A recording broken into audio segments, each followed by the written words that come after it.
The views and opinions expressed on KRMARadio.com are those of the hosts, guests, and callers and are not necessarily those of KRMARadio.com, its management, or other hosts or advertisers. The shows found on KRMARadio.com can promote any lifestyle, belief, religion, political affiliation, or other personal practice. These shows are for entertainment purposes only and are not intended to treat, diagnose, and or claim any cure of disease or condition. Thank you. It's time for the Some Kind of Radio Show with Earl McCune and the Crazy Crew here on Karma Radio. Call now at 330-673-CHAT. That's 330-673-2428. Now, let's give a rockin' welcome to Earl McCune and the Crazy Crew.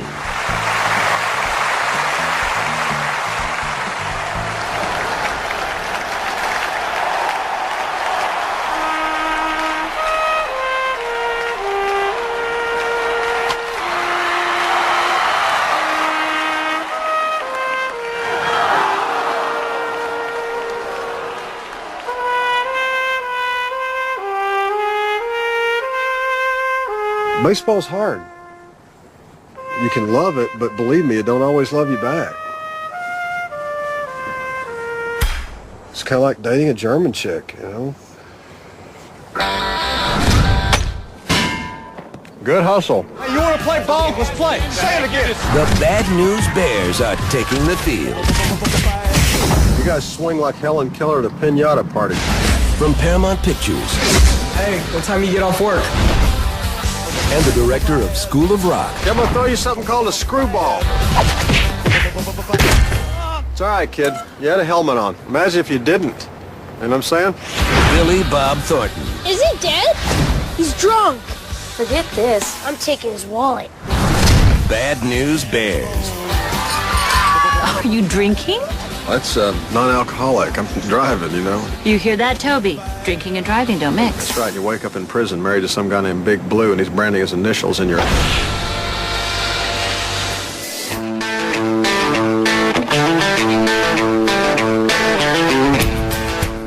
Oh, I unmuted everyone except for me. It's Friday. Yes, it is. It is very much so Friday, and I can so turn that down. I am a very, very good turner downer.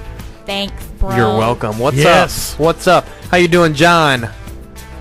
Doing okay. How's everybody doing out there?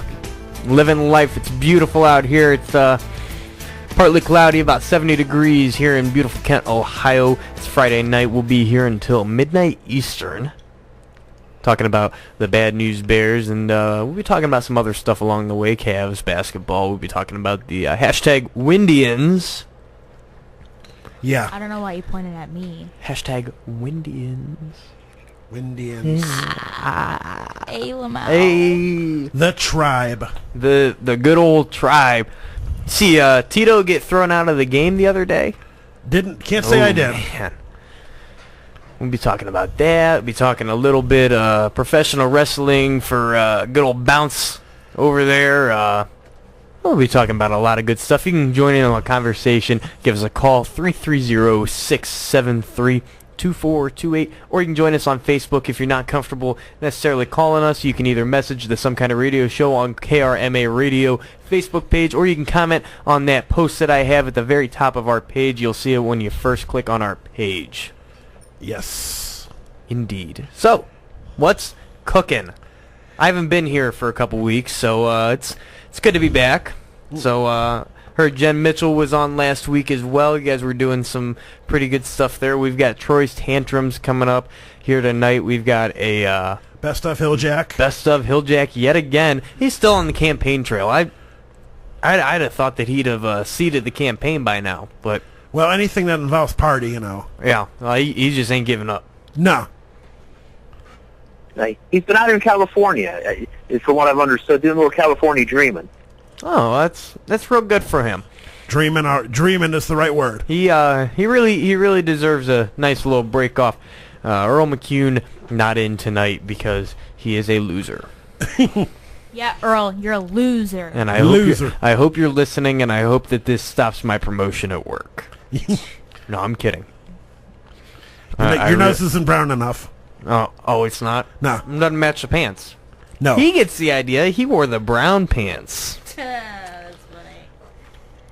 That's why the Cleveland Browns now wear all brown. Oh, They yeah. play like crap, they might as well dress like it.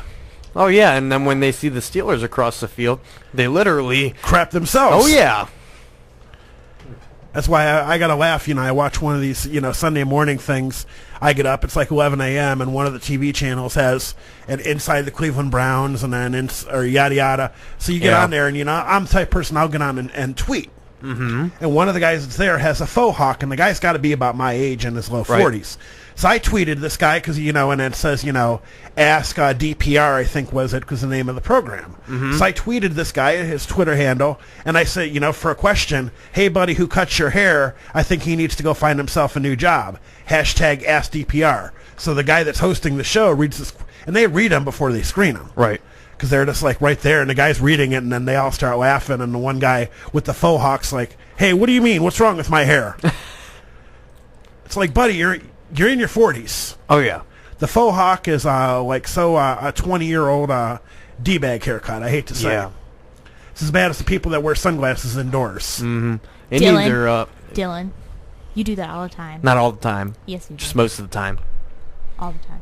Indians are actually crushing it right now, top of the fourth. Who are they playing? They're playing the world champion Royals. Yeah, And last night with that walk-off, thanks Mike Napoli for that one. Good. He was a good sign for as old as he is. Oh, yeah. Well, and you figure they've had 2 walk-offs in 2 nights. Yeah. That's not something you see a lot, especially when you consider that 2 nights ago was their first walk-off of the season. Yeah. And it's like, my Braves, have been pretty much lousy the entire season. Right. Although we've been taking, we took 2 out of 4 against the Giants. We took 2 out of 3, 2 out of 3, 2 out of 3. So we're winning, Right. We could finish the season at 500. I'd be happy with 81 and 81. Yeah. I don't expect any miracles. They fired our manager. They're playing the Dodgers tonight at 10-10. Yep. So hey, we got a shot at beating the Dodgers. They're not a great team. They're not lousy, but they're not great. The Dodgers are sitting right now at 500. Atlanta is 16-37. If you need a reminder. Yeah, I know we're going to be lousy this year, but hey, it's a rebuilding year. Next year we go into our new ball stadium. Right. Yeah, it's a rebuilding year, just like the past 18 years have been rebuilding for the Browns. Yeah, they've been rebuilding since '99. But hey, right. You look on the bright side. 96 to 99. They were great. They were great. They were undefeated. They were undefeated. It was perfect. Yeah. And then and then the Cavs, they had their years, when they were still in Richfield with Dory, Elo, who am I missing? Larry Nance. Those years I got to watch the last game that they had played in the Coliseum because they were playing my Celtics. Right. The last game for Kevin McHale. So, and that was the reason why I had an interest to go. I'm a LeBron fan. Yeah. Don't get me wrong. I mean, I love to, I've never paid to watch the Cavs play. I've always managed to go with somebody who had tickets or go with a group or whatever. And I've never seen them lose in person. But it's kind of sucks. Yeah, it's like I would go to the game and the Cavs would always win. Yeah, it sucks whenever. Well, maybe we should just send you out to Oakland for Sunday. Yeah. All expenses paid. Let's get a GoFundMe going. We're gonna get Tony out to Oakland. Give me a flight to San Fran. I'll Uber to the Oracle by Sunday. Yeah, we need to get him out there by Sunday. So this is the goal. Some kind of radio show nation. Yeah, you want me out there watching the Cavs? We want so Tony win. out there so they win. Let's raise the money.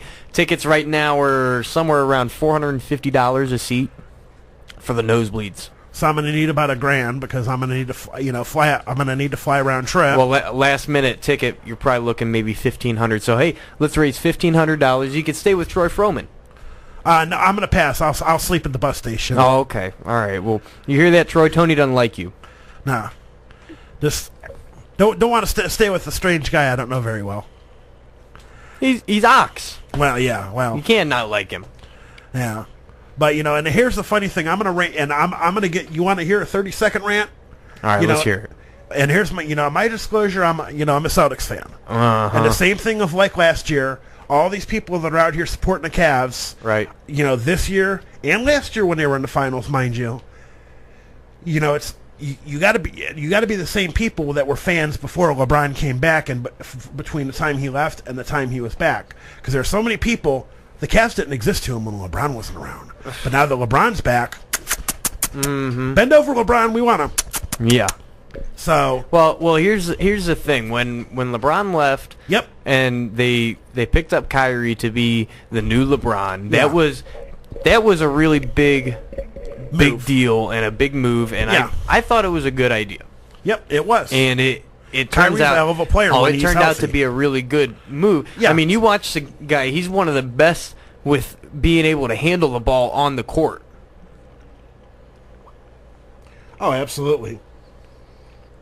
I mean, and that's just the thing with, with it. And I'm just always like, I see the picture on Facebook that has the two halves that says, the Cavs when they were, barely winning 20 games a season with, without LeBron, than the Cavs now that are, obviously constantly getting, say, the number one or number two seed in the playoffs. The Cavs fans now got to be the same ones that were around when they were lousy. Yeah. So you're there for the good times and the bad times, or you're not here at all. Yes. Well, and then when we got rid of Andrew Wiggins, that seemed like a terrible idea. But good in hindsight. Yeah, that seemed like a terrible idea at the time. We didn't understand why they did it, and then they got K-Love. Yeah. And he's got his great nights. Oh, last night, and no knock on the start on the big three for the Cavs. They all played great. LeBron got his 18th triple-double of his playoff career. Yep. Kyrie Irving was their top scorer of the night. Kevin Love pulled down 8 rebounds, 3 assists, 20-some points. Yeah. So those three guys played good, but they didn't have the bench. Yeah. They didn't have the bench when they needed it. No Delly. No. They didn't have Delly. They didn't have Fry. They didn't have Jefferson. J.R. Smith didn't take but 3 shots last night. Yeah. And you can't have LeBron playing 42 minutes a game. No, especially when you got a plan on this game, this series going to 7. Yeah, it's gonna go 7 because hell, last year when LeBron didn't have Kyrie, it went 6 games. Yeah, LeBron and everybody was able to pull together and get it done. But now it's just it's like last night's game. I just wake up this morning and I'm like, I woke up 3 a.m. to go to my regular paying job. Yeah, it's gonna be a hard trail there, but I think they might end up hoisting that trophy. I think they might. It's possible. They got a better chance this year. Yeah, than last, definitely. Yeah, better chance this year, but they need production off their bench. Obviously LeBron's got to be able to have a regular LeBron kind of night. Right. And they've got Kevin Love just can't have one of his 1 for 10, 2 for 15 shooting nights. He can't have a bad night. Kyrie just needs to shut his pie hole and listen to what LeBron's telling him to do. Right. I mean, Tyronn Lue's this hero to everybody, but he just kind of inherited this thing. Yeah. So, my opinion ran over, but it's all right. I'm just John down there in West Virginia. I know y'all don't have any professional sports down there. No, but I've always cheered for the Cavs in professional basketball because they're the closest team to us. Oh, yeah. But I'll tell you, after watching some of the game last night, I mean, the key to beating Golden State is, honestly, you have to beat their bench. Yep. Yeah. Absolutely. It's that simple. They weren't able to shut down Sean Livingston last night. They weren't able to shut down Draymond Green or Andre Iguodala. They weren't able to shut down the bench. And that Sean Livingston, this will be his game of the year. Oh, that was the best game he's played in the playoffs, and that he went off last night. He really did. Oh yeah, and it was it was just it was something to watch. It really was. Yeah, and it's like I go through here, and you get still all have all these trash talking Cavs fans, and it's just. They're going to be till the end, know. But it's just, hey, the better team of the two is going to win. Yeah. And, I can see, Golden State being the first team since this will be the first team actually since I think, Miami won them back-to-back years. because LeBron went to the finals year 1 with them, lost to Dallas, went year 2, went year 3 with them, won both years, and then of course he went last and then lost to the Spurs. Yeah. LeBron's got to get that Texas monkey off his back because, lost to Dallas 1 year. He lost to San Antonio when he was in Cleveland in the finals. So,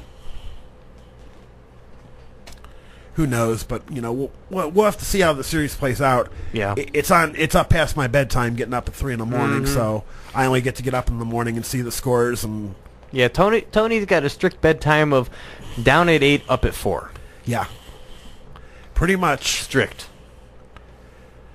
That's what happens when you got to And work. Game 2 is what, Sunday night, correct? Game 2 is going to be Sunday night, 9 o'clock, Oracle Arena. Yep. Cavs are coming in looking like the underdogs, is what ESPN's saying. I don't think they're underdogs. I think they just need to step it up. Yeah. It's not a situation of who's an underdog. No. It's a situation of who can step it up when we need it the most. Now, if Golden State wins again Sunday night, when they come back to Cleveland, it would be what, Wednesday night? I would probably think with travel. I think so, like Tuesday or Wednesday. I would probably think it's Wednesday, and then if Golden State wins Sunday night, they'll come into Cleveland, and Cleveland will be a home underdog. Yeah. Just because if they're down 2-0, right? Because even if say Cleveland won Game 2 and won Game 3, obviously we've seen don't count Golden State out because hell they were down 3-1 to Oklahoma City and look what happened. Right. It went and so they just need Steve Kerr to smash his clipboard on the court more often. Right. Wake everybody up. Wake that bench up. Yeah. So and LeBron's got his big 3. And it's like everything back. He put his big 3 together in Miami. Mm-hmm. They won, them years. And then, of course, Boston put together their big 3. Ray Allen, Paul Pierce, and Kevin Garnett. Yeah.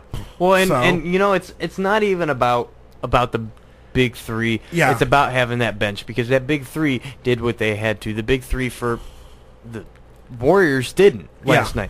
In big 3, big 2 really, Steph Curry and Klay Thompson combined for what, like 12 points last night? Something like that. It was ridiculous. You give Curry, even a foot, even if you give him a foot of space and he's beyond that arc, he's going to sink it. I mean, hell, he was sinking shots near half court. Mm-hmm. The last game I saw them when they were playing the Thunder, I'm like, are you kidding me? And he's just throwing them right up like, oh, I know it's going to go in, so I'm not even going to look. It's muscle memory. Yeah, it's just... he's a special player. And he's LeBron's age, but... Oh, you're trying to look on to see what an actual ticket to the game would cost. Yeah. Oh, yeah, this ought to be good. Because, I looked at Super Bowl tickets for this last year, just out of curiosity, and there were, 50, on the 50-yard line or anywhere between the 40 and the 40. Mm-hmm. And if you were within, the first 5 rows, you were looking at, $50,000 for a Super Bowl ticket. Yep. And there are people that got more money than brains that'll buy them. Let's see here. Cheapest price right now is... for, a best available seat. $344. And that's not the best available. That's your nosebleed. Yeah. Your best available. Most expensive seat. Yeah. And I'm going to assume it's right next to the bench.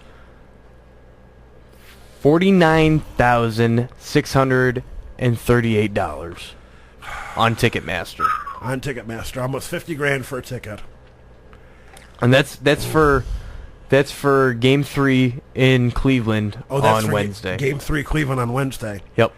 Well, now here would of course I wouldn't say it would be an upside to pay $50,000 for a ticket, but if you could drink $50,000 worth of booze, you see the thing is when you buy immediate courtside seats or floor seats, and you're within the first court, you get that free VIP stuff. Yeah, you get it. I almost slipped. You get now if you're courtside per se, not under the basket, not on either end of the court, right? But if you're courtside, that front row it applies. Now the seats I had when I got to go, I watched them play the Spurs. This would have been early 2006, and I sat next to Charlie Frye and Kellen Winslow from the Browns at the time. Charlie Fry was a fellow Akron U grad, and Kellen Winslow was, another Browns player. And I got to drink bourbon with Kid Rock in the VIP club after the game. But that was one of the perks we got. You sitting was not only were we under the bench, right in the same corner, we were under the basket right in the same corner by where the Cavs came out on the floor. We were looking right at their bench. I mean, I could have, pretty much smelled LeBron's sweat on his forehead. And then before, during, and after the game, we used to be able to go back into the little club at the one corner of the arena, get all the food we wanted, drink all the beer we wanted, and the bourbon I had to buy. But, how often do you get a chance to walk up to Kid Rock and say you want to drink some bourbon? Yeah. Here's a 50, get us 2 shots of Maker's Mark, and if I only still had that BlackBerry. Because I had a BlackBerry that had all the pictures on it from the game. Let's see here. I'm looking the most expensive seats for... And the Oracle? For Oracle on Sunday? Yeah. $25,000. Yeah. Well, that's because I hate to say it, Golden State's not the greedy SOB that Dan Gilbert is. Because, Gilbert sets the prices for the tickets. Right. Because like when LeBron came back, did you notice how prices quadrupled for seats? And just imagine if you go because online Ticketmaster's selling them for base price. Imagine what scalpers are paying. Because you can't scalp in person, but you can scalp online. You're allowed to resell. Yeah. Reselling tickets are allowed. Yeah. And game 4, $60,088. $60,000 to go watch a Cavs game, huh? Mm-hmm. And that's finals. That's what? That's Friday. Yeah, that's next Friday. That better come with a little pregame fluffer. And then June 16th. Better come with 2 fluffers. June 16th. So this would be game 6. Oh. You ain't kidding. John down. And we're back. Okay. All right. Nope, we're down again. Uh-oh. And he's back. All right, the most expensive seat, game 6, if there will be one, is going to be $75,763. Damn. So while we are on break, we're going to come up with that money. We'll be back. Just stick with us. Get rid of this. Yep. Get rid of that. And we're going to break. We'll be right back. Stay tuned. It's already been a half hour. Give us a call, 330-673-2428.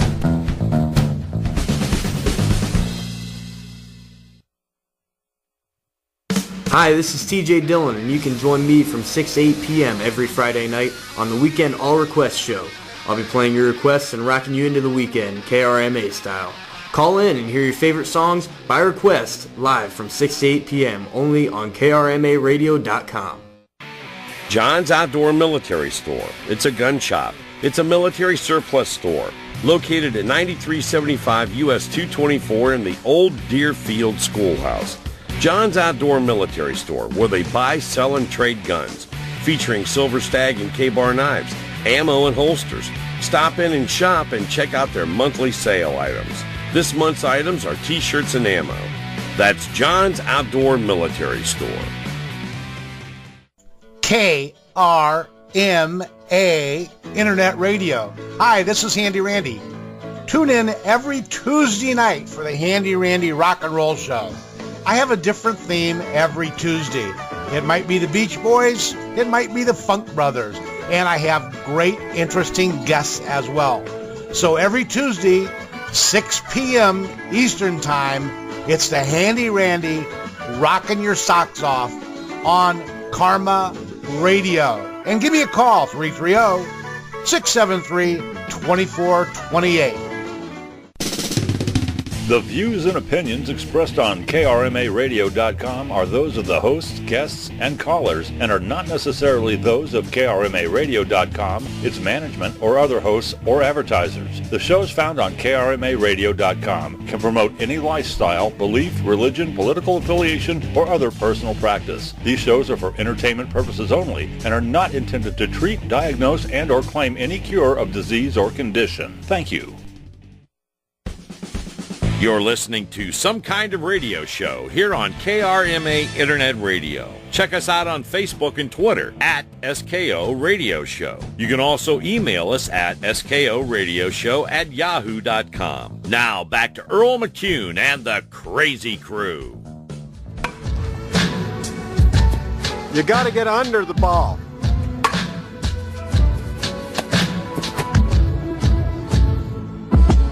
Too many naps out here.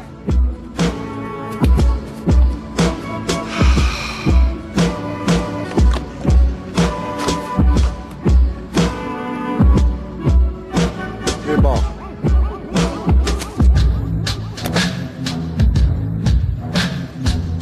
The hell is that? A baggie full of bacon? Come on, Atkins. What?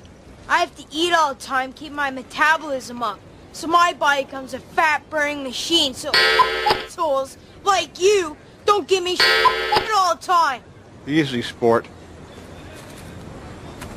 All right, get ready. Coming at you. You might want to back up.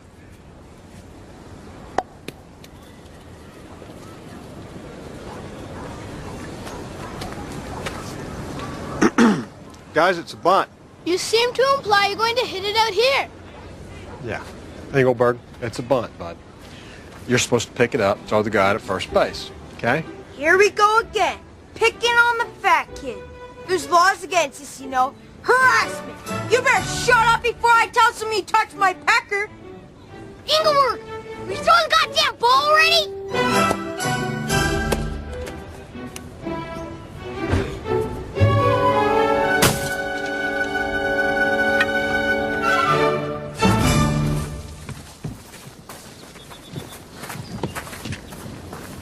Okay, listen up.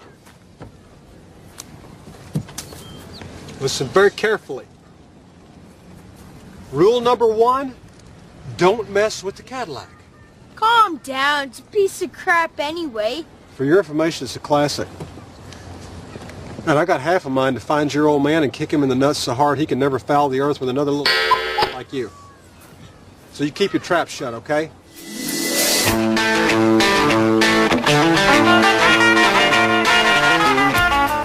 SmallBusinessGrant.FedEx.com has a small business grant contest, and this is a great way for you to help KRMA Radio LLC become the better station you want it to be. We want to give you the best, so give us a hand and vote for us on the Small Business Grant Contest at SmallBusinessGrant.FedEx.com. You can vote every 24 hours, and you vote via Facebook. Very simple, just a couple clicks. Go to the website and type in KRMA Radio LLC in the search, and the rest is history. Go, Johnny, go, go.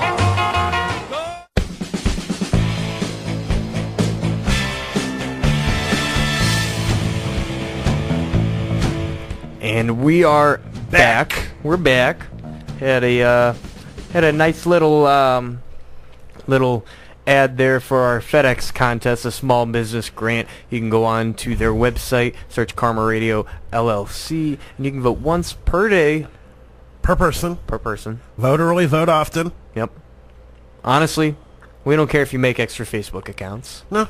That's all on you. Yeah. Just, we ask you to vote.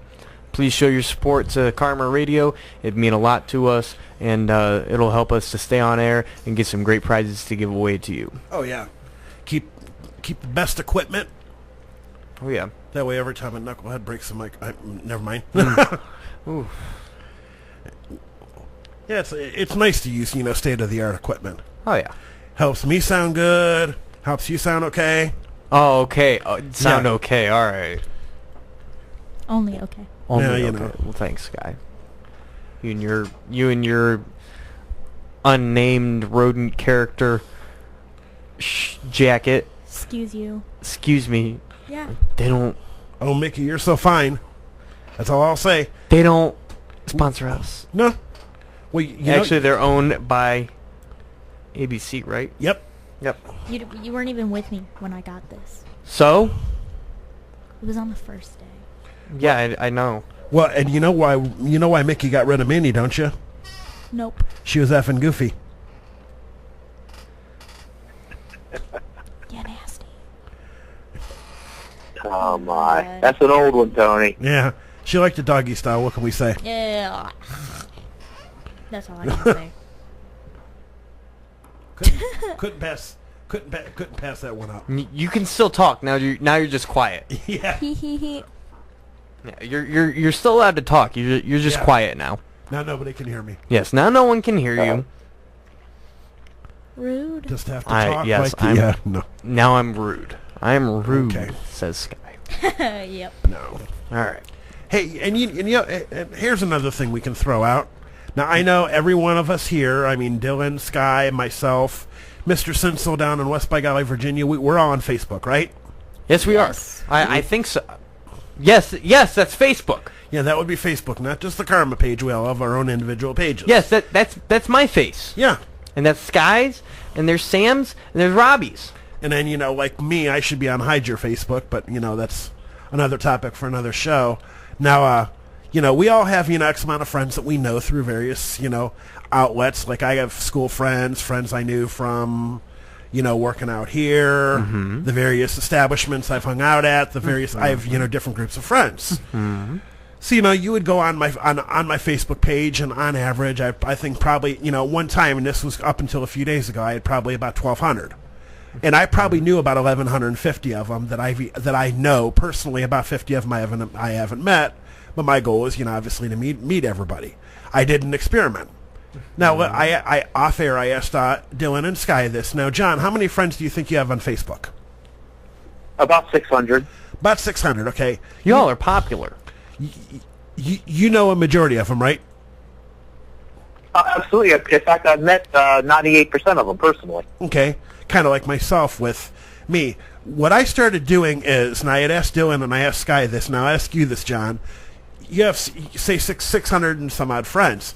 Somebody sends you a friend request and you've got about 75 mutual friends. Are you going to approve it? Depends who it is. Okay. I had over the last few days.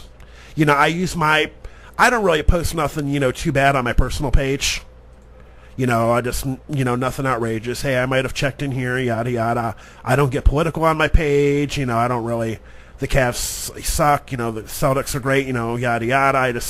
I don't really do too much off the wall on it. I do promote the show on it. So what I had done is a few days ago, I got kind of bored. You know how you can drop down and you can hit your find friends, right? It'll drop down a list of, say 50 people or 25 or however many, and it'll say, their first, last name. It'll show a picture, and it'll say how many mutual friends you had. So I did a little bit of an experiment. Over the last few days, anyone for me that I had 100 mutual friends or more, I sent them a friend request. I don't know who these people are, but it might increase listeners to my show. So, on average, I think out of all the ones I've sent, I think... maybe 150 requests, I've gotten 140 approvals. Because hardly anybody is, we have 130 mutual friends? Oh, okay. Boom. You're approved. Right. So, and I'm but yeah, that was my little, that was my little thing of my little experiment. I'm just like, who actually looks at these people? Because I've had a few people look on mine and said, hey, welcome, go Browns, yada, yada. And, of course, I'm not I'm not a Browns fan. I'm not a Cavs fan. And I'm a LeBron fan, yes. Go Browns, go Cavs, go Indians. Go Indians, go Cleveland Lumberjacks. They still play hockey? No. Okay. They're the Monsters. Lake Erie Monsters. Okay. They haven't been the Lumberjacks. 6 of one, half a dozen of the other. They're still, pretty much a Cleveland team. What about the Force? They still play soccer? No. No, okay. Well, shows you how much I pay attention to Cleveland sports. But, and that was my little social experiment. And I'm going to continue doing it. Let these people, because if I put out there that, hey, I'm on the radio, some of these people might be listening. They might be 30 years older than me. They might be 30 years younger than me. Who knows? Right. But, if it gets people listening and, all it can do is help us grow. Plus, that's why they call it social networking, because you interact with people. Mm-hmm. And, there goes my phone again. Okay, okay, no, not, okay, it's nothing important. But yes, I did that, so I did that little experiment thing and just, sent out random requests to people that I really don't know just to see if they would approve, and boom. I mean, hey, I got 1,300 and some odd friends on there, and and if that means I make some new friends, in real life, then so be it. If not, well, hey, we can at least share common thought. So, yeah, that was my little thing, and hey, I'm just going to keep doing it. If it means we increase listeners, more power. So, yeah, and the more people we can reach, the better off we are. Oh yeah. I mean, we could be heard around the globe. We might even be able to be heard in space. Maybe I was actually thinking about that on the way over here. We're on the World Wide Web, and I've been thinking about spiders a lot recently. Okay. I've been thinking about spiders a lot because Sky's brother is watching a spider for, what is it, a family friend? A tarantula? Yeah. It's a tarantula. They're cool. Her name is Caroline. Caroline. It's Caroline. It's Caroline. Now, and Sky took me in there, and I don't do big spiders. I don't do big hairy spiders. That's not, no. He won't go near the cage. I won't do big hairy spiders. I won't do snakes. Scorpions? Nope. I won't do it because I'm not a fan. I'm not a fan. They're made scary for a reason. God made them scary, so I would not go near them, and they should not be kept as pets. That's just my thoughts on it. But I'll have to show you the picture of the ball python. I was down at a musical gig thing, like an outdoor music event a couple years ago, and last week of the season, girl comes in and she's got this 6 foot long ball python. Right. And it's the friendliest, tamest thing in the world. And I was like, "Oh, can I see it?" I was like, "I want to get a picture of it with around my neck." And I just picked it up, put it around my neck, hung it up. Here's its head. Nope. Here you are. And it's just I've never been Yeah, no, I don't do snakes. I'll do little spiders because I'll kill them. Yeah. A big spider, no. I'm not about that. I don't do any spiders. I'm not about that. And daddy long legs, those are cool. No, they're not. But No. like a tarantula, I'd love to have a praying mantis as a pet. Just because, on average, when you see one, they're usually about 3 or 4 inches tall. Although they can grow up to about almost a foot tall. I remember I used to live out in the same town you live in. You know where the Kmart is at. Yeah. I used to live behind there my last few years of school, and I remember walking out from Route 14, walking down the side of the store, and I couldn't believe it. I'm sitting there looking, and this praying mantis was about 9 inches tall. Big old one. I mean, because they can grow anywhere, and from only a few inches tall, and then of course they can get real big. Yeah. And of course they'll leave you alone if you leave them alone. But now the tarantula, even if you would have had it on you, it can't bite you and inject venom, because when the pet stores sell them, as long as you get it from a pet store, it'll they remove the venom sacs from them.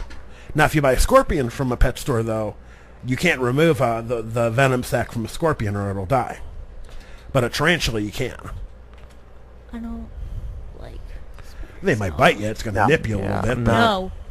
But I can't. I'm looking at this tarantula, and it's got this intricate web. Yeah. And it's awesome. And then I got to thinking a little bit. Web, World Wide Web. Hey, we're on the web. We reach all around the world. Do we reach in space? Do they have the internet in space? Yeah. Really? So it's out of this World Wide Web. Yeah. As long as you're within Earth's orbit, you can. Really? Yeah. Well, yeah, because you got the satellites up there. Yeah. Wow, that's. Because wirelessly, I mean, that's how the World Wide Web right, is. It can be done by land. Wow. But then you have satellites to communicate overseas, because Lord knows they don't have one big long telephone wire extended from New York City to London. Mm-hmm. So everything's done by satellite communication-wise. So right. It's real easy to beam everything, while you're in space. Now, you don't want to run into the satellite. That wouldn't be a good idea. Gotcha. Nope. But yeah, in space, though, yeah, you can pick up the internet. So yeah, I mean, if you're aboard the International Space Station, well, I won't say give us a call, because I don't think they have telephones in space, but they might. They might. Now, here's the other thing. Are you scared of the locusts, Dylan? The cicadas? Not really. I mean, them some big Those are cool. Them some big MFers. Yeah, we only have to deal with them every 17 years, so I'm not. They're coming out partying like it's 1999. Mm-hmm. Ha ha! Gotcha. I was born in 1999. 17 Yeah, years. I saw a scary little scene today. I was down here in my apartment complex, and I come home, and I'm looking at this locust, and it's not moving. I said, what's wrong with it? And I looked at it. Apparently, a bird ate its face off. Yeah, yeah. Birds are eating them, and you also got to watch out for the cicada-killing wasps that are out, because you know what they do is those are the real big friggin' wasps. They kill the cicada and lay their eggs in them. Oh. And then the eggs, are kind of like wrapped in a cocoon by the cicada, the shell of the cicada. But people are taking these cicadas and they're deep frying them and eating them. It's true. There's a place in West Virginia where they're making brownies out of them. Yeah, I mean they're eating them. I mean, I've known people have come on, we got to hear it out of you. You're nasty. Yeah, there we go. But yeah, I mean, there's people, chocolate covered grasshoppers. I've eaten salt and vinegar grasshoppers. I didn't like it because it was really crunchy, and I don't really like crunchy. Yeah, I'm not, I'm not too into I'm not too into eating, bugs, but I mean, there are some limits on what I will eat. I mean, I'm on a lifetime seafood diet. When I see food, I eat it. Right. Right. It's just good for you. Yeah. Yeah. But yeah, I mean, when I heard that these people are deep frying locusts. No, I think I'll stick to deep frying things like Oreos and. You ever deep fried butter? No, I don't eat butter, like a stick of butter. No, Yeah, I'll put butter hate on butter. toast. I'll put butter on toast, but that's about it. I mean, I you won't go to do the that. fairs, you can get deep fried Snickers bars and That sounds good. Oreos. Oh boy, I oh love boy. deep fried Oreos. Earl has a great announcement when he gets here, and depends on how great it is. He said LOL, so No deep one fried cares, Twinkies. Earl. Deep fried Twinkies. Deep fried Twinkies, yep. Deep fried Twinkies. There you go, Earl. Yeah, I mean, there's a lot of stuff, you can deep fry, but, I was watching this show last night, maybe I'm showing my age, but I like to watch cooking shows, and a lot of the PBS stations have them. There's a restaurant down in eastern North Carolina, we went back in our cooler and found these chicken livers, so we decided to bread them. And these kids are eating them up like they're chicken tenders. They just don't know. It's like, yeah, you hide the food. Mm-hmm. Hide anything in batter. Like, I like liver. And like when I was in home ec class, we had to cook specialty meats. So we had to cook beef brain. Really? Yeah, we cooked tripe, which is pancreas. Kidney. And I didn't feel any smarter eating brains. Right. It was back before anybody was into the big zombie craze, but yeah, every kitchen, you had 6 kitchens, and you all had to cook something.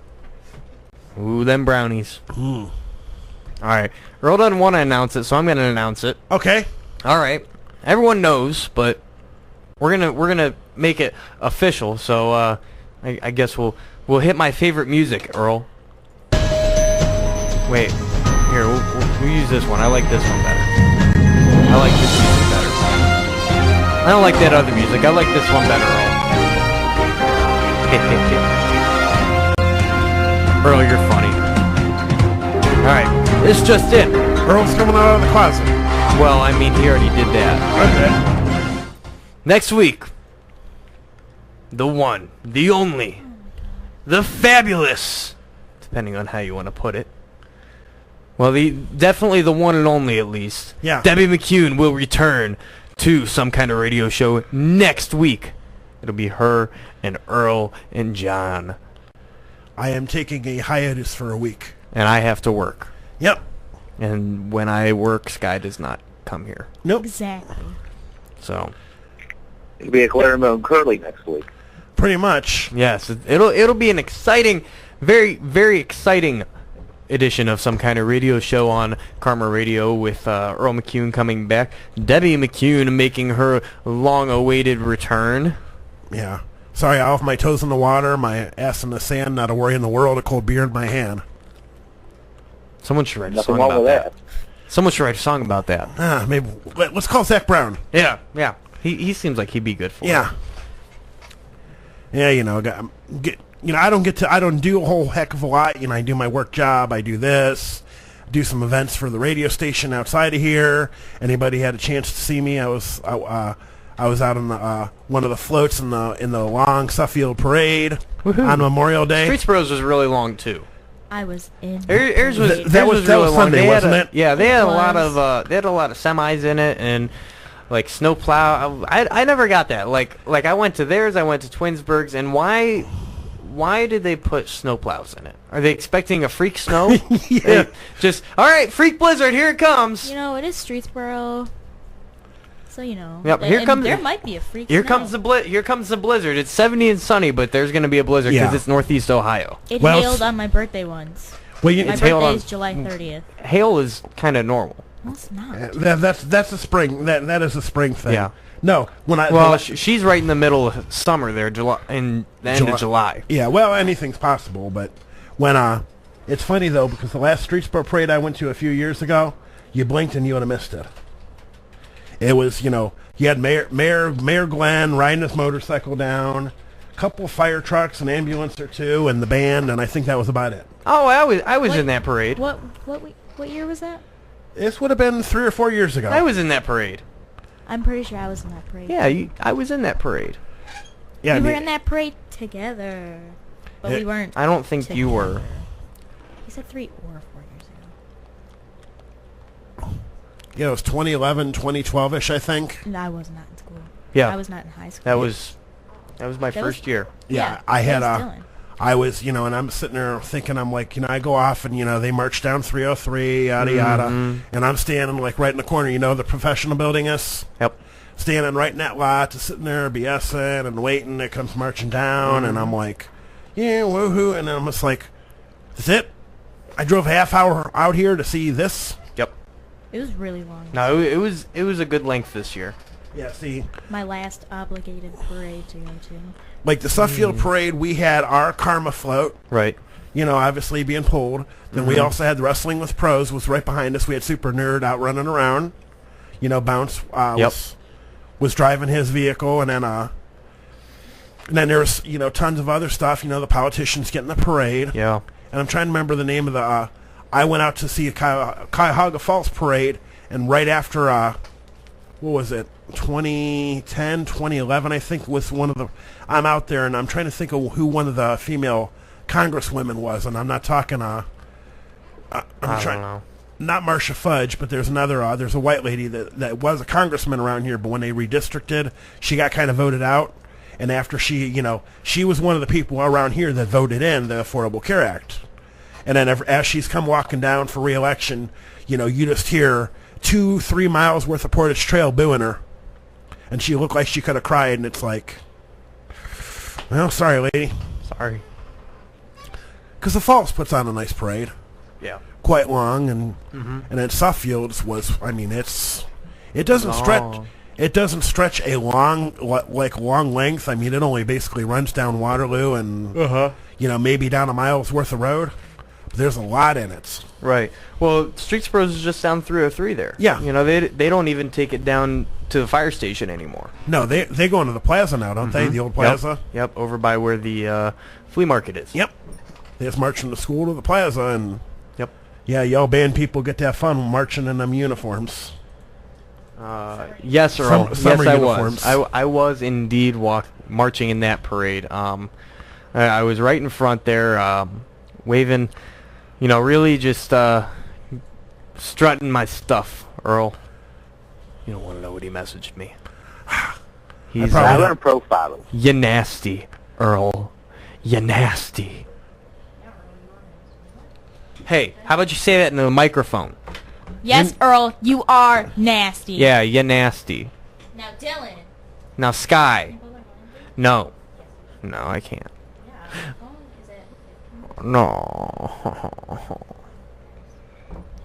You got a plug for it? What's in my hand? You got the other end? You can take yours out. I did. No. So you tried to... What? Not that... What? I have this. Yeah, that. Stop yelling at me. Unplug your phone. Stop yelling at me. Stop yelling at me. Tony, help me. Help you. Tony, help me. Help you. Put me in a full Nelson while she beats me up. No. Can't do that. My God. Can't do that. We'll handle that during break. Oh my I know God, what we Sky. got to. I know what we got to do. You don't have to unplug yours, Dylan. No, it's all right. It's all right. Mine's at 98%. So, I guess that's $1 in the jar. Are you happy? Yes, Earl? Yes? Yes? Children. Yes, no, master? No one cares about what you have to say, Earl. Wow. I'm just kidding. Earl's my boss. He's important. He ain't mine. I have to He ain't protect mine him. either. I have to protect him. I'm I'm like the Secret Service, okay? Whenever Earl walks out, I have to make sure he doesn't get shot. It's a big job. Since I know Earl's listening, I'm older than he is, and I got more hair and less gray. Well, that's true, but he's typing. Hold on. Yeah, what's he saying? Hold on. I don't care what you have to say. He said stuff's getting deep. Yeah. Is that like Better get a big this shovel. or is it work? Is it work stuff is getting deep? Like I'm assuming it's work stuff getting deep. Like is it because we're needing to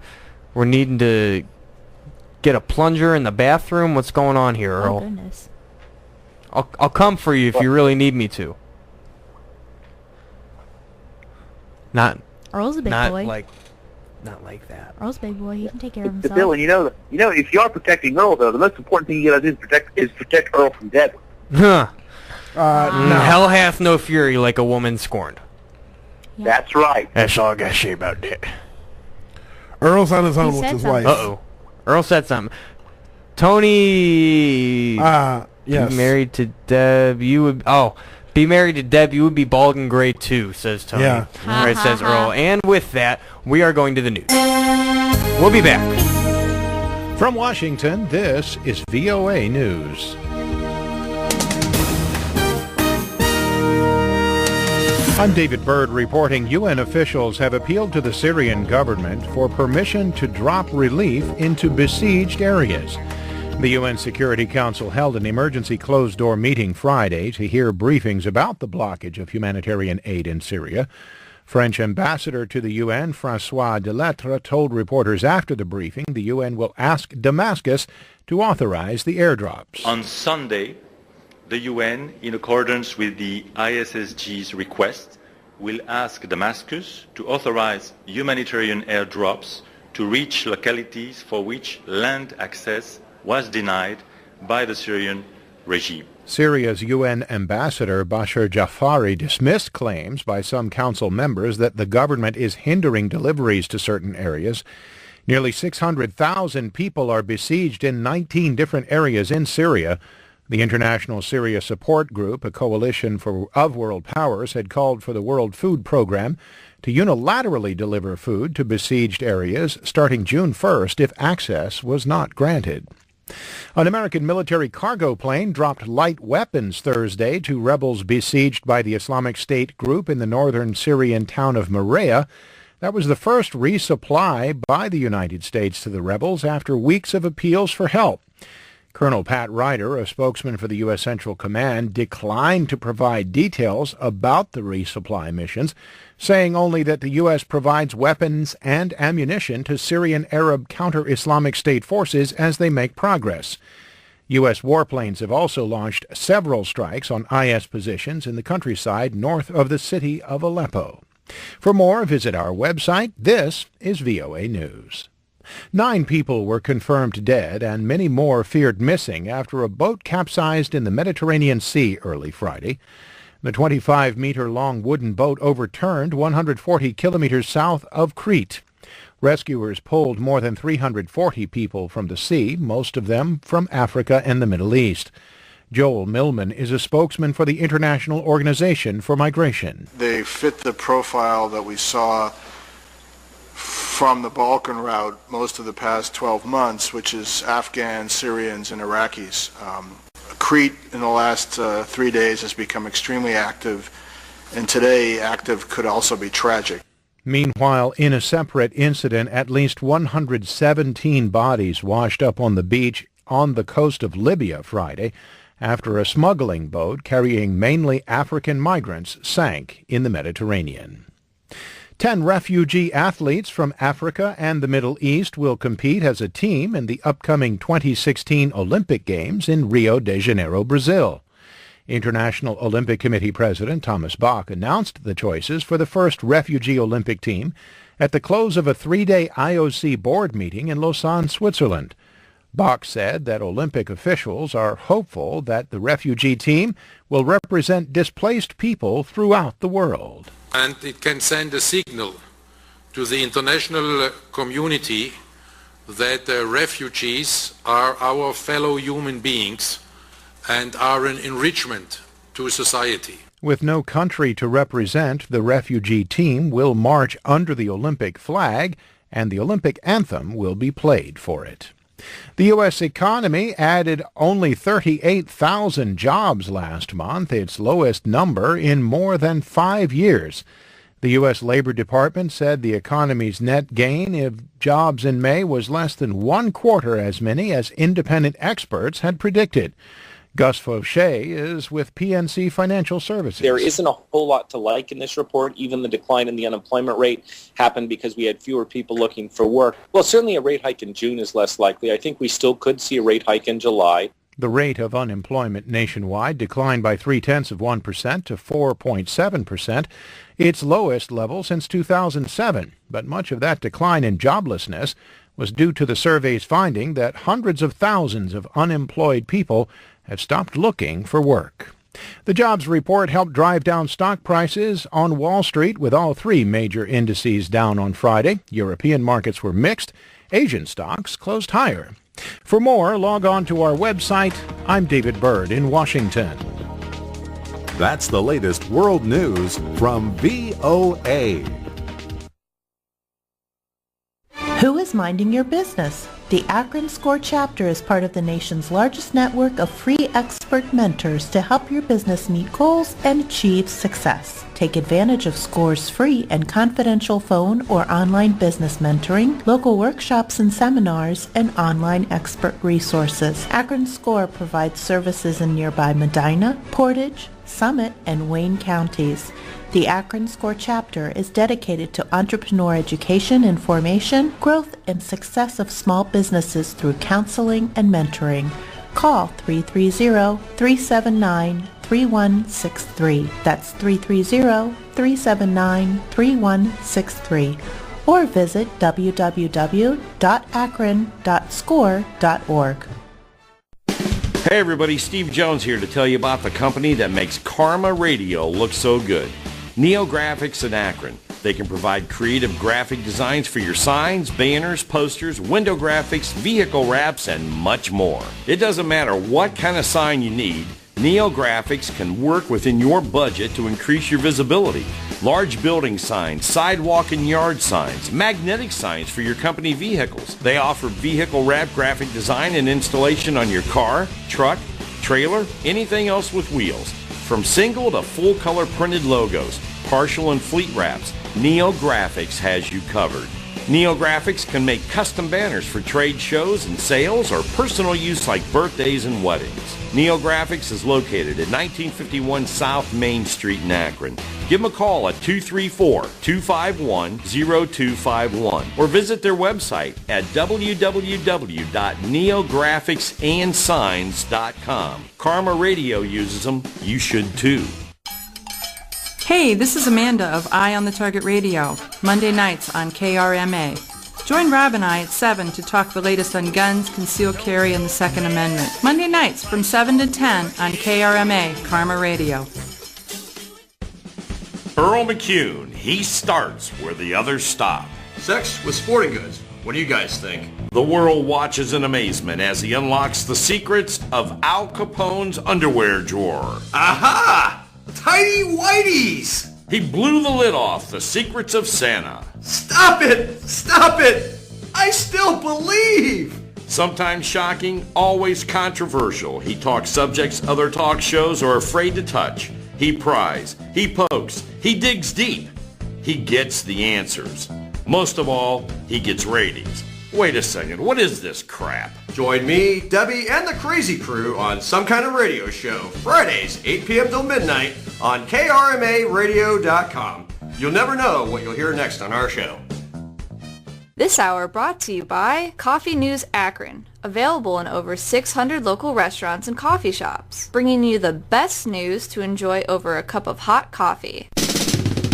The views and opinions expressed on KRMARadio.com are those of the hosts, guests, and callers and are not necessarily those of KRMARadio.com, its management, or other hosts or advertisers. The shows found on KRMARadio.com can promote any lifestyle, belief, religion, political affiliation, or other personal practice. These shows are for entertainment purposes only and are not intended to treat, diagnose, and or claim any cure of disease or condition. Thank you. You're listening to Some Kind of Radio Show here on KRMA Internet Radio. Call now, 330-673-CHAT, 330-673-2428. Now, back to Earl McCune and the Crazy Crew. All right, Tubby. I'm going to throw you something called a screwball. It's an old school thing. That's going to look like it's coming right at you. It's going to drop right off the table so you don't bail out. You got to stick in there. You see what I'm saying? Ow! Son of a... Shake it off. Next. Damn it! I know it stings a little bit, but that's worth it.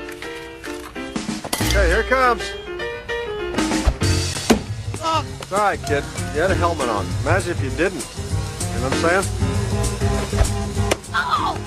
Oh, what are you doing, Butter Maker? God! Puta madre. Okay, coming at you. Whoa!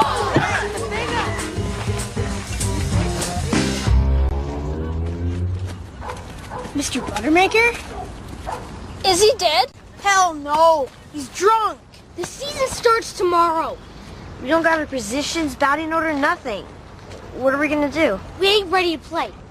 We got nothing but a boozer for a coach. We can wait till he sobers up. Yeah, right. Nothing else we can do. Screw this. I'm taking his wallet.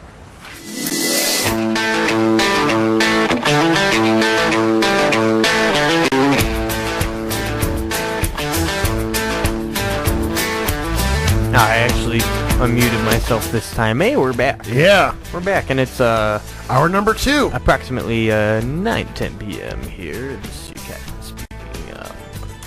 We've reached the cruising altitude of 30,000 feet. Your in-flight entertainment will begin shortly. The Bad News Bears. Please silence all cell phones for this feature presentation. Now, of course, there's no feature presentation. Nope. All right. Now, of course, the Bad News Bears that we're doing is the more modern version. With good old Billy Bob. Starring Sling Blade himself, Billy Bob Thornton. You know, I like to eat some of them French fried taters. Yeah. But, you know, and he was with Angelina Jolie for a while. Mm-hmm. Hard to believe. Yep. We all make mistakes. Now, of course, you know, this movie was based upon, you know, you go back into the 80s when there was Walter Matthau was the coach. You know, you have to be close to, I guess, my age to remember those. And, you know, they made several movies. You know, they were all funny when I was a kid. Of course, you know, this is a little bit harsher of a version. Thus, we had to edit out a few of the words and the clips we're playing. Fantastic job by Earl McCune, by the way. Oh, yeah. Good job, Earl. Good job, Earl. Thanks. Our fearless leader. Of course, now we got to start thinking about, you know, some more movies that we would like to salute down the road. Absolutely, and we love to hear the input of our listeners. Oh, yeah. So if you have a movie that you'd like to have us salute, go ahead, drop us a line. You know, you can call us and I'll write it down, or you can message us on the Facebook page, Some Kind of Radio Show on KRMA Radio. I got this post here where you can see it at the very top of the page. I've got it sitting right there. It says, join us now until midnight on KarmaRadio.com, yada, yada, yada. I'll read your comments live on air. And we want to know, what do you want us to salute? Now, here's what we got to do on Friday the 1st of July. Would be, in the spirit of the following holiday, the following Monday, 4th of July, how about the movie Born on the 4th of July? That was with Tom Cruise. Mm-hmm. One of his more... one of his. Did that one. Did we? Which one? Last Independence Day. Yeah. We did that one last Independence Day. Yeah, last 4th of July they did Independence Day. I wouldn't know. I didn't pay attention. But you were here for it. I didn't pay attention. Because there was the speech at the end with Bill Pullman. Yep. Nope. Yep. I can't remember that. And Tony, that movie was had one of the best soundtracks too. Yes, it did. How about Now the correct second now correct me if I'm wrong. Are they not doing another Independence Day, like a resurgence or something? Yes. That's what I thought. Is it going to? I thought they were, yeah. Yeah, and it's going to have Is it going to have Big Willie style on it? Will Smith? Nope. No. Nope. It's got, you know, the kid that played his son in the movie. That kid is grown up. Like the kid in the movie's grown up, and it's him now. Okay, so it's not Big Willie style No. anymore. Ah, okay. No. All Yeah, right. so Well, we got a new segment here. Okay. On Some Kind of Radio Show. What is it? We're gonna send it over now to Some Kind of Music News with our musical correspondent Jen Mitchell. FKO Music News with Jen Mitchell.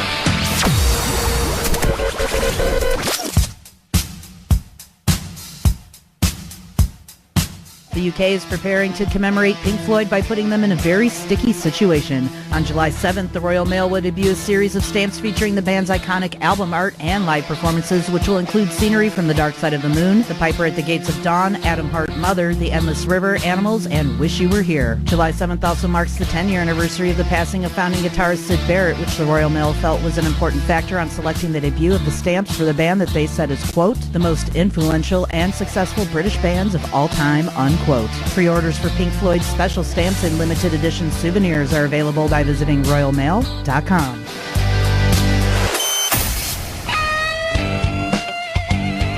Metallica's Hard Edge has slammed its way into classic rock courtesy of their guitarist James Hetfield, who is listed as a contributor on Heart's new album titled Beautiful Broken, which is due out on July 8th via Concord Records. The album also features a blend of new and classic Heart songs, which singer Nancy Wilson said they opted to re-record because the original versions were lost in translation due to poor production and previous drug use on behalf of both the band and the producer. Beautiful Broken is currently available for pre-order through Amazon.com.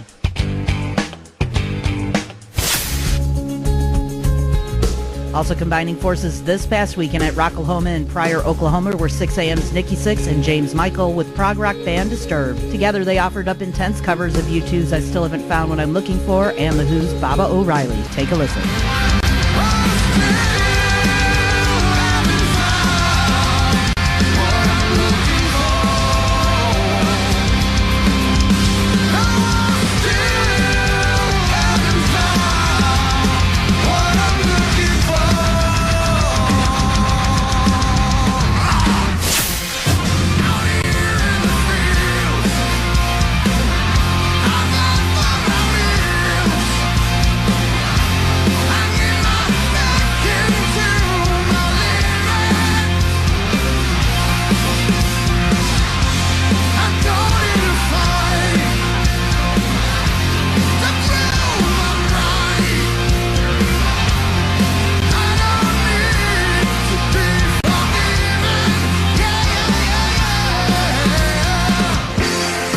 Disturbed's guitarist Dan Donegan recently told Billboard that, quote, we always like messing around with a few little covers and just have fun with it. Because we're playing such a long set now, it's a nice little twist to get everyone singing and have them feel part of the show, unquote. Fans can continue to feel more Disturbed as they continue their North American tour with tickets to upcoming shows on sale now at Disturbed1.com.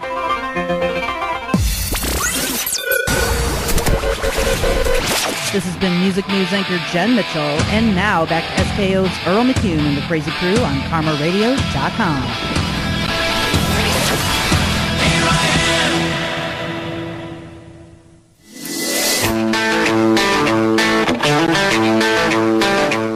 And a big shout out to Jen Mitchell for being our new Some Kind of Radio Show music news correspondent. Yes, thank you, Jen. And we'll be playing that in about another 2 hours. Coming up this next half hour after the next break, we'll be hearing another best of good old Hilljack Bob. Can hardly wait. Oh yeah. Troy's Tantrum Time coming up, another best of there. And Earl McCune might stop by here tonight. Might. Hopefully the door's unlocked for him. Yeah. I'll lock it. Yeah, lock the doors. We don't want any Earls getting in. That might be a little gross. Oh, that got louder when I stopped it. That was my fault. The ghost in the machine. Yeah, that was my fault. Ghost. Yeah. Gremlins. Yes. Gremlins. Remember, feed them after midnight. Make sure they get a good bath, and in the morning, gotta let them see the sunrise. Perfect. Exactly right. Gremlins will really appreciate that. Oh yeah. Oh, Earl's got keys, so now we just have to barricade. Yeah. We just got to barricade. We can do that. Challenge accepted, Earl. Yeah. We got another door too. Dylan. And we got another door. Yeah. And new windows. Yep. So we can jump out of them. Oh, well, actually, he's got a key to a deadbolt, but he doesn't have the key to the handle, does he? Nope. I get a key to the handle. Ha! Yep. Earl, you suck. He might have a key to the handle because I think he and I got him, and maybe a few other people. Yeah. Dang it. Earl, answer our question. Do you have a key to the doorknob? You're not typing. You're I not can see typing. it. Earl, answer the question, man. Maybe you had to do something. Irv. There you go. Oh, there he is. Hi, Irv.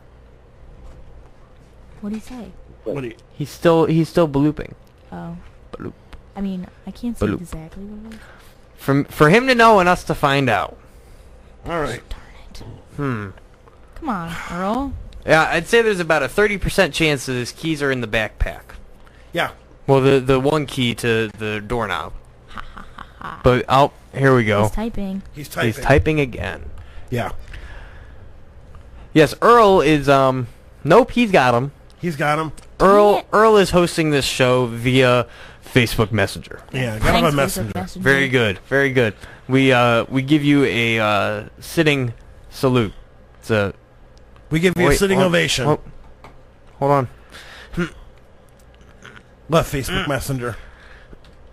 Nothing better than meeting somebody. You don't have to give me a real phone number. Oh man. It didn't That's work. what came out? Yeah, that was weird. Yeah. That was weird. interesting. Wah, wah, wah. Are you a computer? That was weird. I said we could all give him a Look, sitting he's salute without our typing. pants on. Oh boy, he's Yeah. typing again. That was a weird sound, wasn't it, Earl? Never heard a fart like that. Yeah, gotta love Facebook Messenger. Because then not only can you somebody can call you or video call you, and you don't have to give them your real phone number. Yes, that's perfect. That's absolutely perfect. They can call you. And have you seen they all can the new text little you. pictures and everything they got now on there? Yeah. Yeah. I like the gifs. I'm just like, The yeah, GIFs. It's okay. Jif, like the peanut butter. Oh. Yeah. I don't get in all that. Everybody's like, do It's you have any It's a hard G. No, it's not. Graphic. G.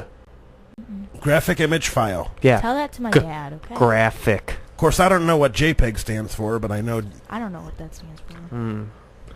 Have I too noticed how my boobs have started to firm up? Not that we notice such things in this day and age. Earl, you have boobs. What? Perky. Are you talking about my boobs, or did you message the wrong what's going on, Earl? Are you all right? Did you have a stroke or something? You gotta take a temperature, I'm telling you. Are you growing boobs or something? Do I have boobs? You definitely don't have boobs. Are you sure? Earl might have boobs. I mean, he's talking about his boobs. I'm a boob. Okay. Oh, you are a boob. Could be worse. You could have dicky doo. You know what that is? No. That's where your belly sticks out further than your dicky doo. I mean, anyway. Dicky goes around the neck, though, so, I mean... He is worn by percussionists. I mean, I don't really understand how... Well, thanks, Earl. Never mind. Whoosh. Way over your head. I have done. No, I PG'd it up. I Yeah. PG'd it up. That's what I did. PG. Well, it's like, if you think about, this I'm the John Cena of radio. Yeah. You can't see me. You literally can't see me because I'm on radio. Yeah, we're on radio. But no, it's like, all the transgender stuff, Cher's daughter went from Chastity to Chaz. Then, of course, Bruce Jenner went from Bruce to Caitlyn. So, Chastity to Chaz got an addictomy. Well, Caitlyn, going from Bruce, got a lobotomy. Anyway, clean Tony, enough I got one for You're you. fired. I More mean, like a- could be worse. I have Dunlop's disease. You know what that is, right? Where your belly Dunlops over your belt. You're definitely fired. You're definitely fired. I gotta earn my nickname well. Yeah. Which one? Comedy Killer? Oh, okay. Not the boner killer? No. Oh, okay. Wrong one. Wrong one. Wrong one. Wrong one. Yeah, hey, Tony, I got your Stop beating definition here for you. All Okay. right. It's Joint Photographic Experts Group. Joint Photographic Experts Group for JPEG? Yep. Yeah, I mean, because it would always be funny because when you go back in the older days, go back like 15 years, you'd always have to, some websites or whatnot could only accept a picture of a certain file type. Like I know what MP3 is, but I don't get what the difference is between an MP4. Just the same way as like an MP3 versus a WAV. A WAV file, Apple likes WAV, but they don't like MP3. Yeah. Well, a lot of people, like I know, like you there, TJ Dillon, have an iPhone. I do. Now, your Apple, if you ever download iTunes, they're only formatted to play on an Apple device. You couldn't play them on a Galaxy. That's the magic of iPhone. Now, anything that like I would have, I don't even have that. I've got a music streaming service I subscribe to where plug it in my car and boom, boom, I can play whatever songs I want. But Earl, is this a setup to a joke, or is there an article with this? What is he talking? I'm actually curious. He said, "Did you hear about pharmaceutical groups are wanting a generic to Viagra?" Yeah. Is that a joke? Is this a or is that a thing? Well, they've been after. Yeah, it for years. I know what it's called, but I can't repeat it on the air. Yeah. Oh. Oh. I'm gonna Google this real quick. Yeah, I mean they've been trying to find out. I mean, and a lot of them too is like Pfizer actually makes Viagra single serves now to where you can just pop one pill and take it on your luggage with you. So if you want to get some nookie while you're on vacation, then because like if you take Cialis, the commercial with the two people in the bathtubs. Yeah. You take that to where it's constantly, you don't have to pop a pill an hour before you're going to get some. Now Cialis, they give it for people who have like constant, who have to feel like they have to constantly pee. And then one of the good side effects of it is, kind of gets everything else going for you. Cialis for daily use. What do you say? Oh, the name of the. Oh my God. The name of the generic Viagra. Oh my God. 2 popsicle sticks and Scotch tape. What? My cock's a flopping. Oh. Oh my. I didn't want to say that on air, so I kind of backed up. But yeah, that's bad. That's funny though, Earl. That is funny. Oh my God. Good job, Earl. Good job. You told a funny joke. Yeah. You told a funny. Well, Pfizer's, been trying to, if they can come up with a generic version of it, Pfizer will buy it and just never release it. Right. I mean, they want to get their $40, if a piece of nookie's worth $40. I mean, it's kind of like, for years now, there's been the websites where these college girls can find themselves a sugar daddy. And, it's, and okay, guys, trophy woman. Well, here's the problem. The sugar daddy wants the girl wants the sugar daddy until that daddy wants the sugar. Then all of a sudden, when daddy wants the sugar, she don't want a sugar daddy no more. Find a real man. Yeah, there are some women in this world that are shallow. I'm not shallow. Yeah. Clearly. Crazy world out there. That's right. You're dating me. I mean, you look I pointed at you. And I'm special. You look at all these websites that are out there. To meet, there's Farmers Only and.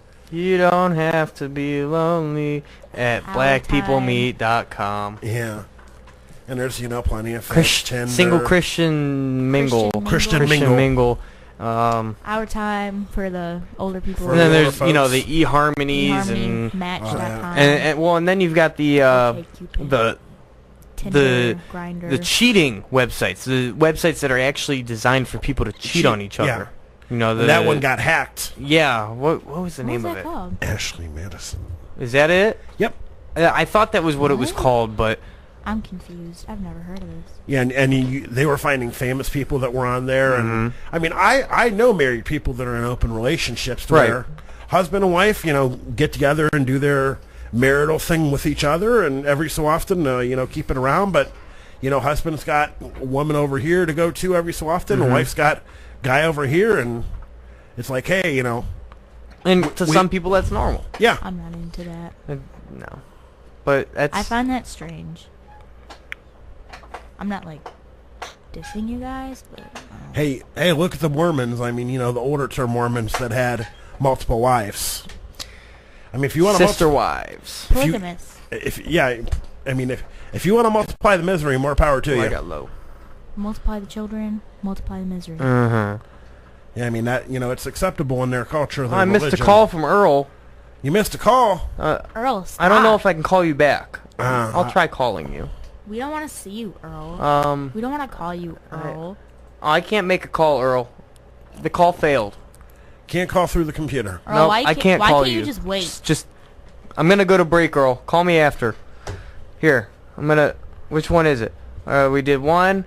We've skipped that. We did two. All right, we're on three. Break 3, ladies and gentlemen. We'll be right back on Some Kind of Radio Show.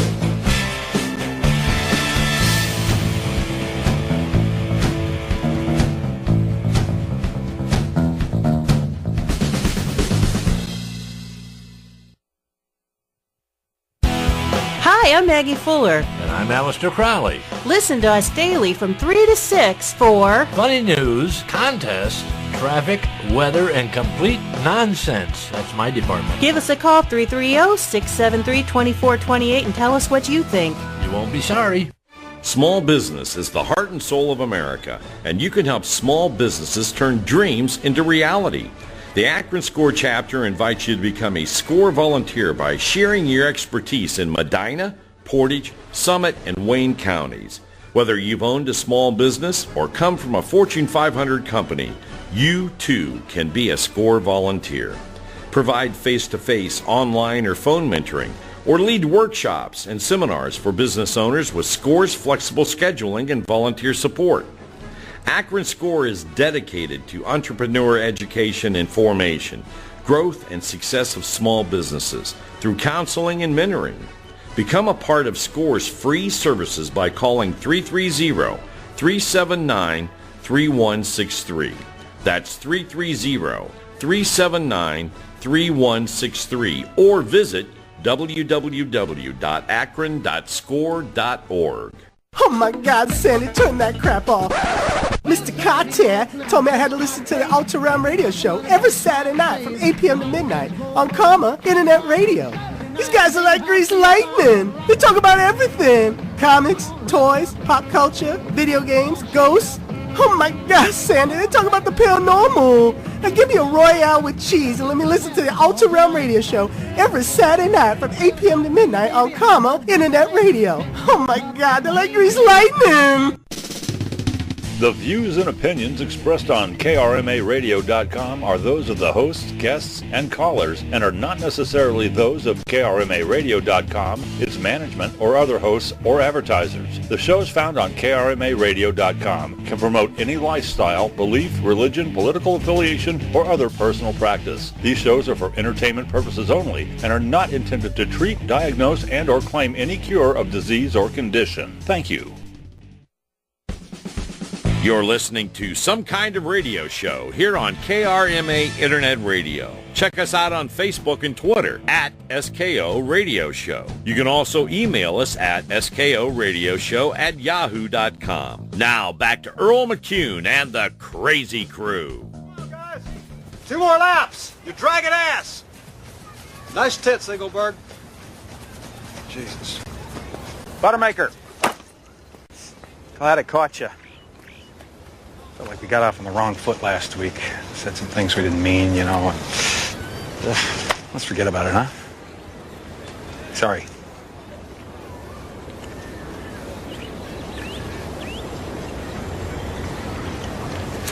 All right. All right. You're sorry too, or? I said all right. Yeah?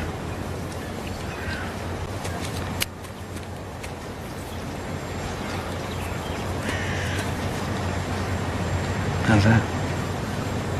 How's what? You feel that? Feel what? Hmm?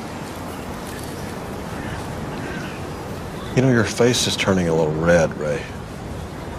So, you know, what it might be is those gym shorts might be a little tight for you. Looks like you're smuggling grapes down there. Smells like somebody ate a fifth of scotch for lunch again.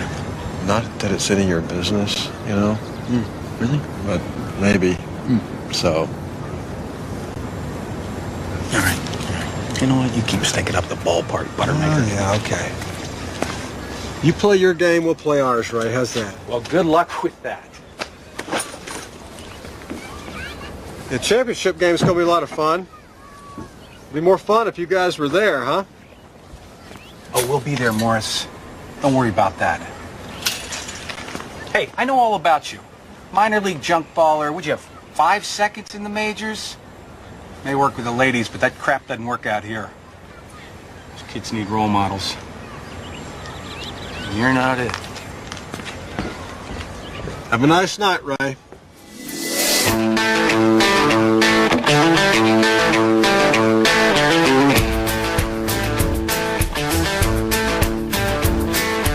And we're back here on the Some Kind of Radio Show. And, are we? Oh, yes, we are. We're back. Yeah. Why'd you restart? Can you stop talking like that? No, I can't. Yes, you can. It's not time for our weekly dose of... It's about time for that. Hillbilly Jack. I mean, Hill Jack Bob. Yeah, so, oh.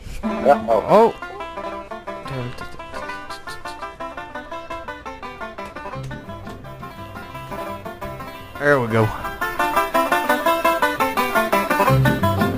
Alright. We'll be right back. Well, hello out there, everybody. This is Hill Jack Bob, and I'm back for another all-new Hill Jack Bob's Top 10. Well, today I got a really good one. Today, Top 10 Ways to Know Your Waiter. Well, I made this one up myself. Well, me and my uncle brother Joe, and we go out and we love to annoy the waiters all the time. So this is our top 10 ways we annoy waiters. So here we go. Number 10, 8-hour lunch, $2 tip. Well, I don't even give a $2 tip. Sometimes I just give $1.50. You know, especially with the waiter. Now, if she's hot, I might give her $2, but it's gotta be hot too. Ooh. $1 for each, if you know what I mean.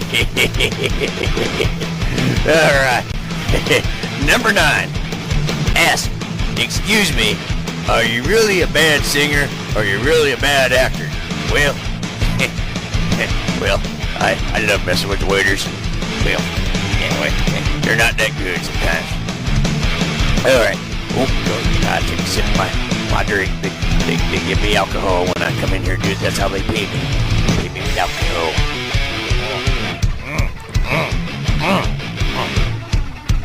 Oh, that's some good stuff. Oh, yeah. Anyway. All right, on to number 8. After he describes each special, you shout garbage. Garbage. Yeah, well, usually I do that when my wife's cooking. Yeah, I usually go garbage. Yeah, well, I'm getting looking for her right now. Oh, here comes Trina. She's going to kick my ass. Oh boy. Anyway, number 7. Whenever he walks by, cough and mutter, minimum wage, minimum wage. Yeah. Yeah. Well, minimum wage is better than I do most days, you know. They pay me with beer. Yeah, that's okay. Stop the heel check, Bob. Anyway, on number 6. Every few seconds, you yell out, more waffles, Quavo. Yeah, more waffles. Oh yeah, I love more waffles. Especially the waffles. I'm trying to think. Those buckwheat waffles. Those things are good, you know. That little bit of I'm getting hungry right now. I've thinking about. But anyway, I gotta move on. Number 5. Insist that before ordering, you are allowed to touch the London broil. Well, if you know what I mean there, you know what I mean. God, she has to touch the London broil. Anyway, on to number 4. Tie a tablecloth around your neck and say, you wouldn't charge Superman for dinner, would you? Well, I am kind of like Super Heel Jack Bob some days, you know. I get the super bravery medicine going in me, and I tried jumping off a roof with a cape one day, and it wasn't good. But, man, I think I landed a little funky, but it is what it is. All right, on number 3. Every time you eat or drink, you cough really hard. Well, that's one way to really piss somebody off. That wouldn't get more than the waiter. That might get the other customers riled up too, but that's okay. I do that for a living. All right, on to number 2. As he walks away, I'm sorry, I read this wrong. As he walks by to the kitchen, scream, he's gonna spit in the chowder! He's gonna spit in the chowder. Oh, yeah, I said chowder. Oh, I said chowder. I got the little New England accent going. Yo, chowder. Oh, yeah. Speaking of New England, I'll tell you, there's some, hotter. Oh, anyway. And on to number 1. 3 words. Eat the check. That'll piss off the waiter more than anything. You just eat the check right in front of him. Just eat the damn thing. Well, sometimes places you go, you eat the check, it actually tastes better than some of the food, but that's a lot of truth there. Just like my wife's cooking some days. Well, this is Heel Jack Bob, and this was another all-new Heel Jack Bob's Top 10. And until next week, we'll see you next time. Bye-bye, everybody. You're listening to Some Kind of Radio Show here on KRMA Internet Radio. Check us out on Facebook and Twitter at SKO Radio Show. You can also email us at skoradioshow@yahoo.com. Now back to Earl McCune and the Crazy Crew.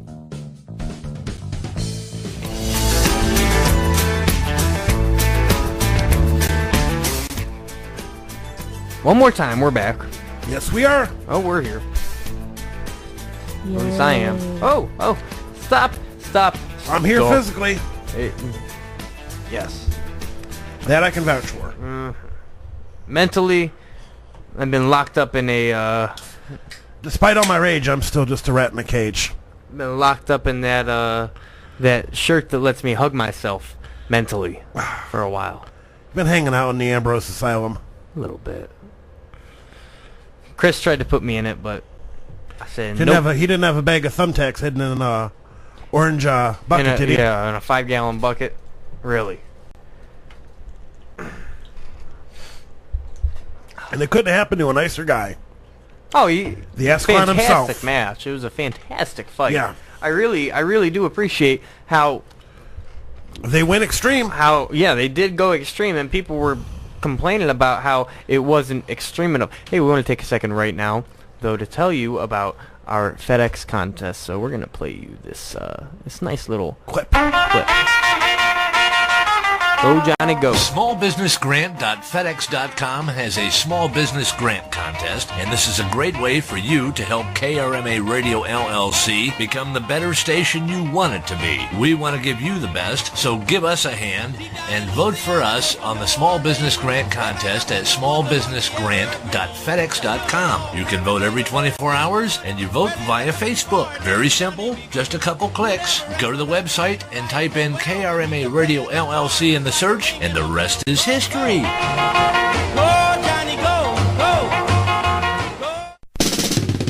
The views and opinions expressed on KRMARadio.com are those of the hosts, guests, and callers and are not necessarily those of KRMARadio.com, its management, or other hosts or advertisers. The shows found on KRMARadio.com can promote any lifestyle, belief, religion, political affiliation, or other personal practice. These shows are for entertainment purposes only and are not intended to treat, diagnose, and or claim any cure of disease or condition. Thank you. And with that, we are back. It's time for No, it's already been time. It's already been time, Steve. Yeah. It's been time for a while. It's 9:43. 9:43, huh? Earl gets off work soon. It got dark out. Yeah, well, we get to look through our nice party window. Oh, yes, our nice brand new window. Yeah, thank you, building management. I don't care if the other offices get them as long as we got ours. Yeah, Right. looks nice. Yep. I can't even see the Looks like people have already been tucking it. Tucking. Looks like people have already been tucking it. Well, at least we're not going to have to struggle and take all three of us to try to Oh to close it if it were open.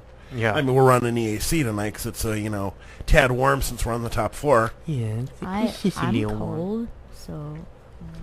Well, I'm warm. I sweat breathing, so... I'm hot-blooded. I thought that was this foreigner. It's urgent for them, too. Do you have a fever of 103? Yeah. Yep. No?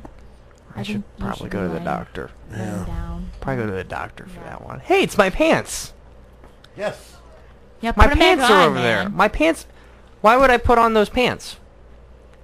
I left my pants here last week after my show. I've been walking around all week without any pants on because I left my only pair of pants here. Because he's stupid. Yeah, it happens. What are you gonna do? Got a lot of people looking at me though. Yes. What were your pants doing in the bathroom? That's a good question. And it took until what, Monday? For anyone to notice. For anyone to notice. Yeah.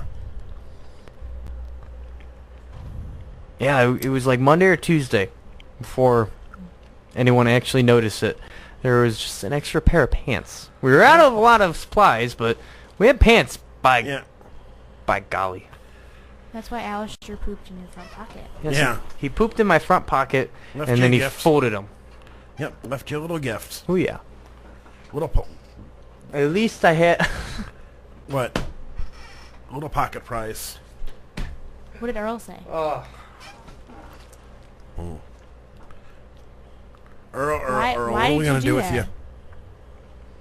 Earl's mean. Why is he mean? My name's not Bruce Lynn, Earl. Oh. I don't wear skirts. Says at least you had that skirt to wear. You do wear skirts. I don't know what you're talking about. Hey, no, I wear panties.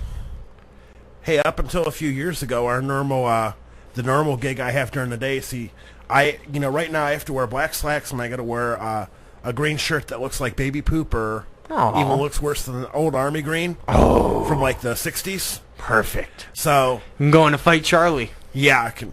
Yeah, where's Checkpoint Charlie? Let's go fight the VC down on the Ho Chi Minh Trail. Yeah. But so we used to wear navy blue bottoms and white blue shirt.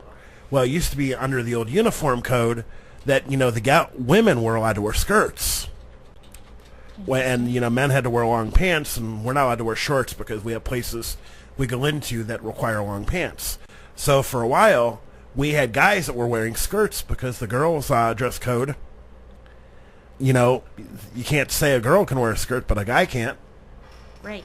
It's a kilt. So, and of course now they changed it for everyone. The women have to wear long pants just like the men do. It's just better that way. Gender equality. Oh yeah. Well, they used to get mad because I'd wear my earrings and respect my equality. Respect my authority. Respect my equality. I can't hear. You can't hear? Yeah, I'd probably help if your headphones were plugged in. Yeah. Yeah. Yeah. Yeah. So what are the big weekend plans for everybody? You got to work tomorrow? Yeah. You got to work tomorrow since you didn't have to work tonight? Yeah, I always have to work Saturdays. My dad's 40th birthday party's tomorrow. Your dad's turning 40. He turned 40 yesterday. Boy, I feel old. I'm older. Turn that off! I'm older than your dad. Boy, I feel old. Oy vey. Yeah, a buddy of mine from high school throws a little shindig every year, and the first few years he did it, it was a little Mexican fiesta. Oh, you know, fake Mexican mustaches and sombreros and tequila. I got the real one right here. Cervezas, yeah. See. So, well, last year he decided to go with an 80s party. You know, 80s theme, and of course that was before y'all were born, but then now tomorrow's going to be a 70s theme. So I'm going to dress up in my Carnaby striped suit, my Austin Powers costume without the glasses and the wig. Hey, that was 70s, that was hip. Yeah, baby. So, Ooh, don't ever do that again, please. So tomorrow's going to be a 5th of Jack and a 12-pack of Budweiser kind of night. Wake up Sunday and... I love Austin Powers. International Man of Mystery, Spy Who Shagged Me, Gold Member. Boom. Boom. I just like Michael Myers.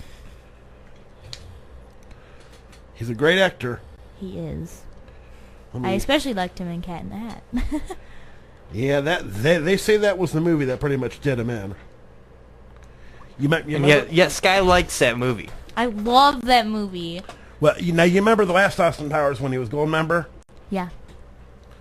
That was me at Halloween last year. Oh my goodness. A little husky, you know. I'm I'm Austin Powers after he's been to the all-you-can-eat buffet, but... I like that Beyonce was in Gold Member. Yeah, you know, that was about the only talented thing I've ever seen her do. I liked her afro.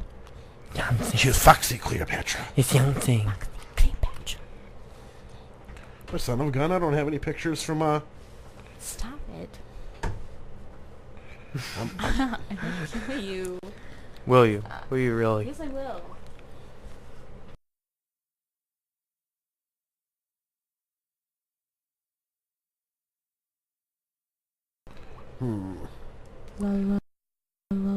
Yeah, I'm trying to look. Lamau. Trying to look here to see if I can find some photos of me when I had a Batka.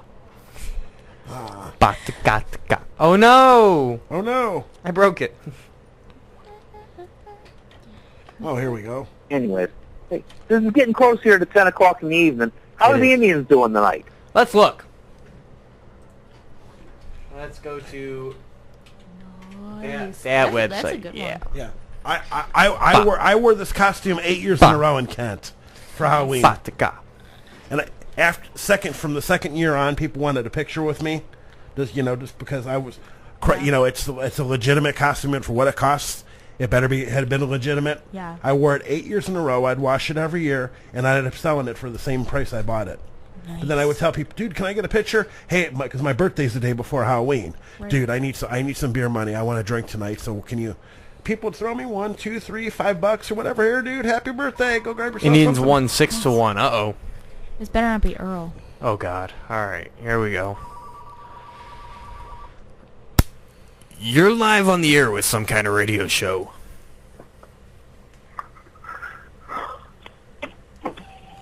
Hello? Hello? Who it be? ¿Cómo está? You but dial us, man? Uh-oh. Well, they hung up. I guess so. They hung up. I heard him breathe. Me too. Then they hung that up. That was a little weird. Yeah. Person. I don't know who you are. I think I know who it was. Oh. We got this. Ruh-roh. Hopefully it's this caller again. All right. You're live on the air with some kind of radio show. Karma Radio. You're live. Hello? Can you hear us? Are you there?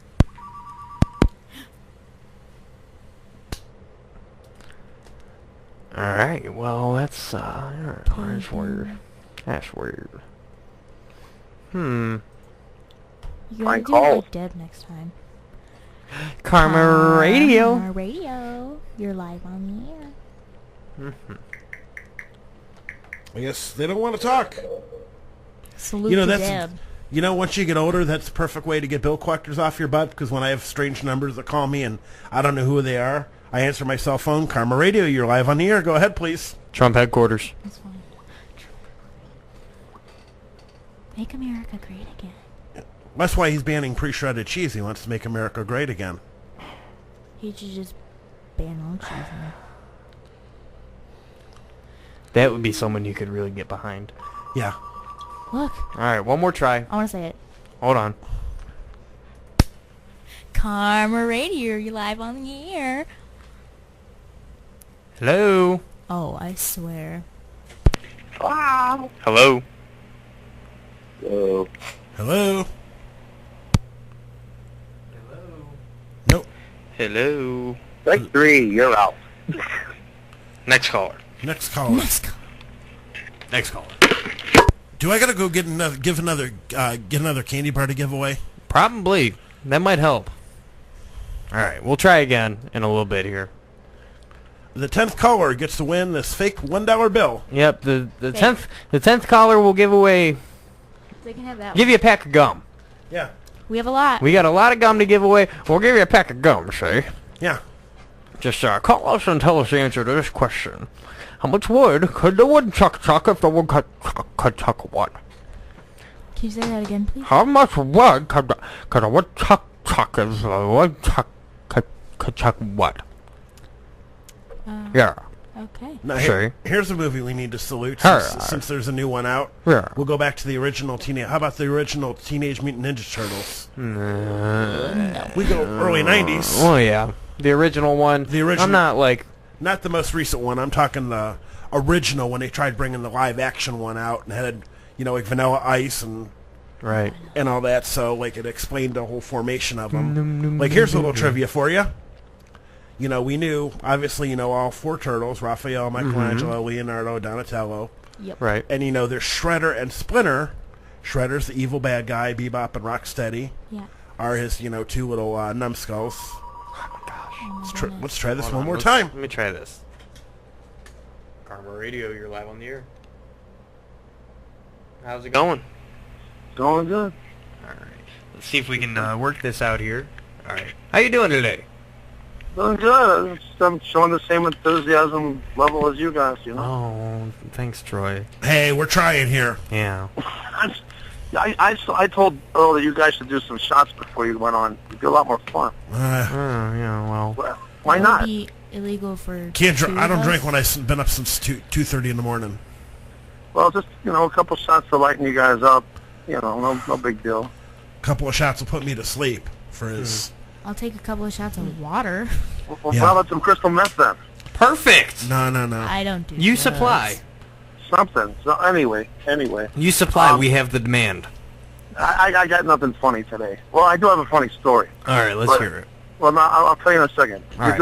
You're doing the salute to the remake of the Bad News Bears, right? Yes. Something like that. Okay, I got a funny story. The guy in the wheelchair, the actor's name's Troy Gentile, Mm-hmm. and he used to come into the deli in Encino many years ago, even before he got into acting. He was this little pudgy kid, and he came in with his mom, who was divorced, and she was a hot MILF. So me and him used to, throw insults at each other like an uncle and a nephew, nothing too serious. And one day I said to him, "Hey, Troy, what do you think about maybe me crashing it?" He lived like a block away in this like 1-bedroom with his mom. Mm-hmm. I said, "How about me coming over and hanging out with you one night? We could watch TV, play some games, and I could spend the night." He said, "Oh, really? That'd be great." Yeah. I said, "But I'd be spending the night in your mom's room." She said, No, you don't. And he ran away. Mom. But he got me back because now he's a rich guy on that Goldman show.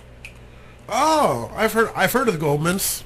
He's on one of the main family members. This kid surpassed me in acting, and he's doing great. It's on past my bedtime, so. Hey, when you get up at 3 in the morning, you got to kind of go to bed at 7. I don't want to drive a 25,000-pound truck around and on 4 hours of sleep. Is that what you do? Yep. Wow. I make good money, so I ain't going to screw it up. Good. And you're the one that's keeping the show alive right now. I'm talking to John, right? No, there is no John here. Oh, who's it? I'm right here. It's on the phone. He's on the phone. Who am I speaking to? Comedy Killer. Oh, Comedy Killer, okay. Well, you're the one keeping the show alive then. No, well, barely on life support. Hey, Comedy Killer, did you see my King of Poop video? Yeah, part of it. Well, you got to watch the whole thing. Yeah. Anyway, you guys, which Troy's tantrum are you guys doing tonight? Not a clue. Earl's Car and the gluten-free MFers. Oh, I love that one. You'll enjoy it. Okay, I got to go back to work. Enjoy it, guys. All right, have a good night. I hate those MFers. I hate them. Vaya con Dios. All right, well, we had to do our phone a little differently. That was real weird. Yeah. That was weird. Poltergeist. It just didn't feel right. I felt weird. Felt odd. Yeah. I don't know what's up with that. Well, California, the land of fruits and nuts. Yeah, what's up with that? Oh, you're starting to sound like Hurricane Helms. Yeah, good old Gregory Shane Helms. Yeah. Oh, my gosh. Stand back. Well, it was funny because I was looking Stand back. What? Excuse you. Yeah. I'm working here. Yeah. It'd be like, you remember when he had a Rosie, the superhero in training? Mm-hmm. And then, you know who Rosie is related to, don't you? Yeah. Yeah, he's a part of the Anawai family. Yep. Had a long career, aside from being in 3 Minute Warning with that other guy. Then they tried making him the superhero in training. That acronym on his uniform was this great, SHI. Yeah. And then, of course, they're gone. You got to think about some of the wrestlers that, WWE let go that they shouldn't have. Yeah. Excuse you. Yeah. I am doing a show here. Haunted phones. You can stop your... What about Drew McIntyre? Bullcrap. He is a great talent. Him and Ethan Carter. Yeah. Both outstanding guys. The Brian Kendrick. He actually works for them again. Yeah, he's in this behind the scenes. He's training now. All right. I guess we'll go to the news. It's top of the hour. Yep. We're going to send it to the news. And we'll be back. And you guys will still be bored. No. And we'll get bored. And then Earl will show up. Call me gay. That's what Earl does. And then I'll feel bad about myself. And then I'll leave. Oh, come on. Stay tuned. Later, then. Come on, we got 2 hours. Let's go. Stay tuned. 2 hours. We'll be right back on Some Kind of Radio Show. We're going to send it over to the national news.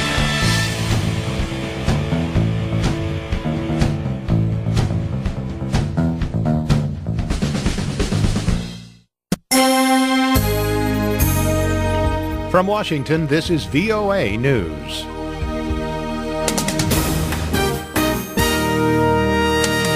I'm David Byrd reporting UN officials have appealed to the Syrian government for permission to airdrop supplies to besieged areas.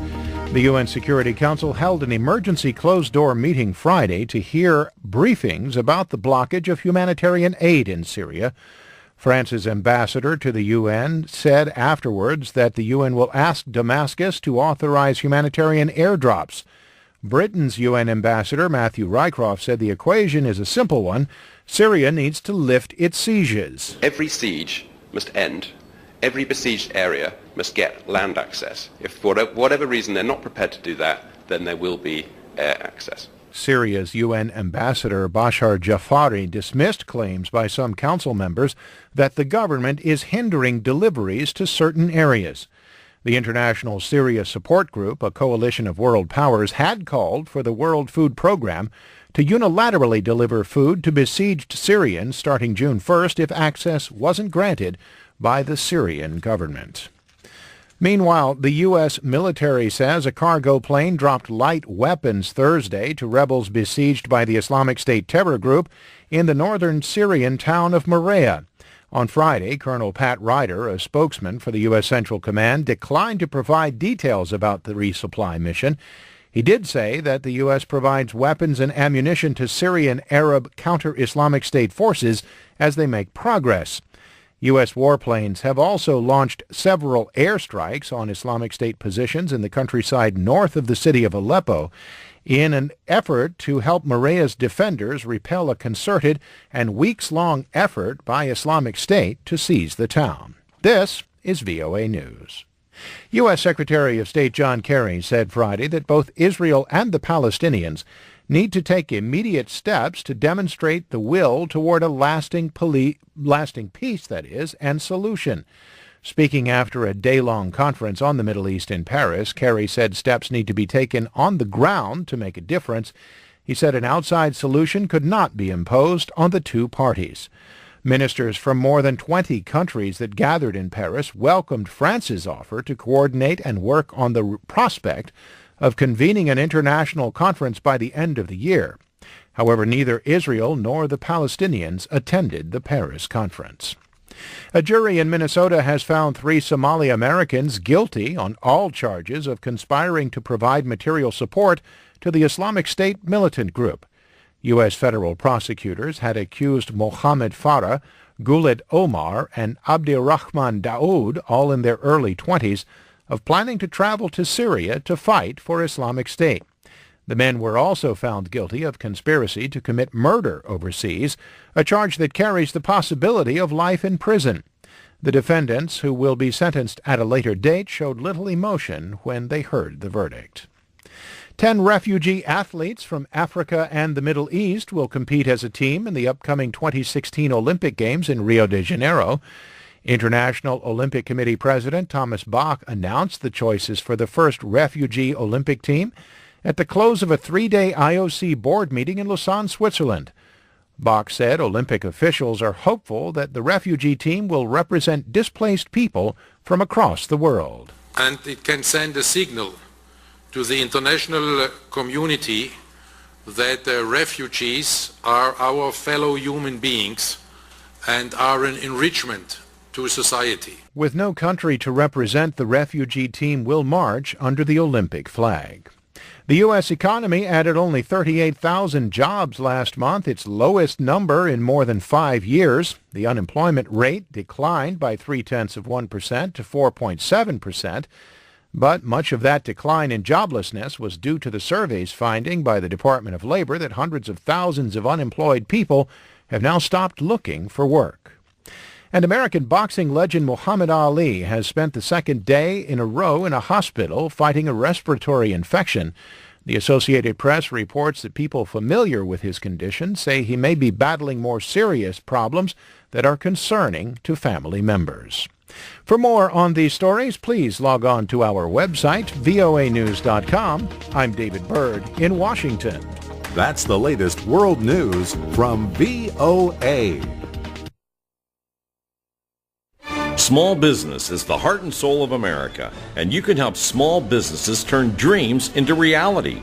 The Akron SCORE chapter invites you to become a SCORE volunteer by sharing your expertise in Medina, Portage, Summit, and Wayne counties. Whether you've owned a small business or come from a Fortune 500 company, you too can be a SCORE volunteer.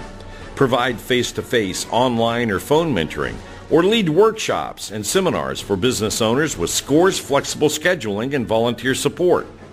Akron SCORE is dedicated to entrepreneur education and formation, growth and success of small businesses through counseling and mentoring. Become a part of SCORE's free services by calling 330-379-3163.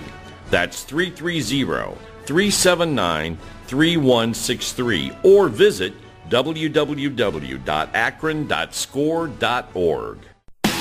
Hi everybody, Steve Jones here. Join me Wednesday evening, 7 to 11 p.m. for the best in classic rock on KRMA Internet Radio. You'll hear some of the old stuff along with some of the new. We'll also feature some great local bands and your requests. Steve Jones, rocking the world on Karma Internet Radio, Wednesday, 7 to 11 p.m. No rules, just radio the way it should be. Karma Radio. John's Outdoor Military Store. It's a gun shop. It's a military surplus store. located at 9375 US 224 in the old Deerfield Schoolhouse. John's Outdoor Military Store, where they buy, sell, and trade guns, featuring Silver Stag and K-Bar knives, ammo, and holsters. Stop in and shop and check out their monthly sale items. This month's items are t-shirts and ammo. That's John's Outdoor Military Store. Hi, I'm Debbie McCune, co-host of Some Kind of Radio Show on Karma Radio. Tune in Fridays from 8 to midnight where you will get a great laugh as Earl, myself, and the crazy crew salute movies, TV shows, skits, funny news, and much, much more. We want to hear from you, the listeners. So call in live at 330-673-2428. Only on Karma Radio, Fridays from 8 to midnight. This hour brought to you by Coffee News Akron. Available in over 600 local restaurants and coffee shops. Bringing you the best news to enjoy over a cup of hot coffee. The views and opinions expressed on KRMARadio.com are those of the hosts, guests, and callers and are not necessarily those of KRMARadio.com, its management, or other hosts or advertisers. The shows found on KRMARadio.com can promote any lifestyle, belief, religion, political affiliation, or other personal practice. These shows are for entertainment purposes only and are not intended to treat, diagnose, and or claim any cure of disease or condition. Thank you. You're listening to Some Kind of Radio Show here on KRMA Internet Radio. Call now, 330-673-CHAT, 330-673-2428. Now, back to Earl McCune and the Crazy Crew. All right, guys, listen up. To Coach Buttermaker from League Headquarters regarding player safety and league liability. A reminder that according to Regulation 236, all players must wear a comprehensive genital defense apparatus. Now basically what that translates to is if any of you guys get hurt, then they're going to sue my ass so hard they're going to garnish my turds. So wear these things. Pass them down, sweetie. Also, you'll want to write your names on them because that's how you get crabs. And trust me, you don't want to spend your Sunday afternoon picking through your pumpkin patch with a little comb. Give me one. God protect the family jewels. Who you kidding? When's the last time you saw him? Para la protección de sus huevos preciosos. Does that make any sense? Yeah, what? Do you speak Latin? I'm much better at Latin. I don't need these. Really? I'll take it.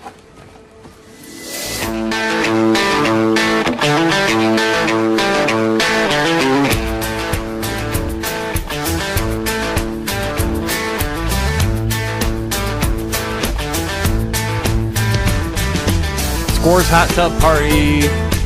Heck yeah. We're gonna have a hot tub party at Tony's house. If you know where he lives, you're invited.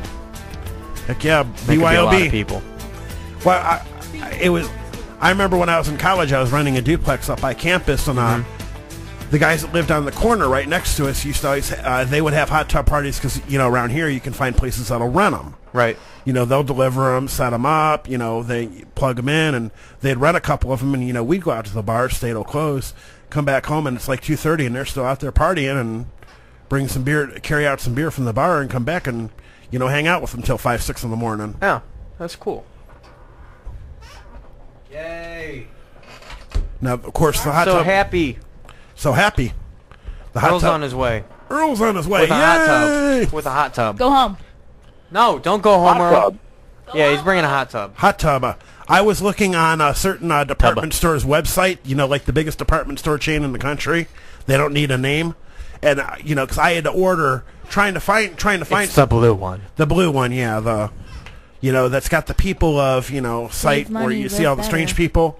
And I went on there and somebody had said, hey, we can go here, and they sell a hot tub for $400, and it's a Coleman inflatable one for like 4 to 6 people. You set it up, fill it with water, and it works like a regular hot tub. Then you can drain it, deflate it, and take it with you. So a hot tub's a hot tub to me. If I'm in an inflatable or a fixed one, it don't matter. You can enjoy all the same activities.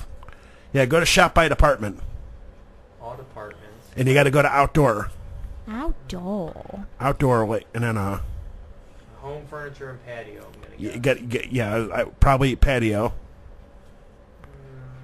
Yeah, there'll be a drop-down section for it, and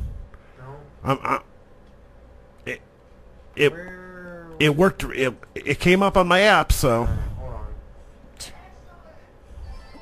Let's see here. We got outdoor. Yep, outdoor. We got an right. outdoor. No, I don't see an outdoor. Let's see here. I got. Let's go with home furniture and patio. That's probably the closest.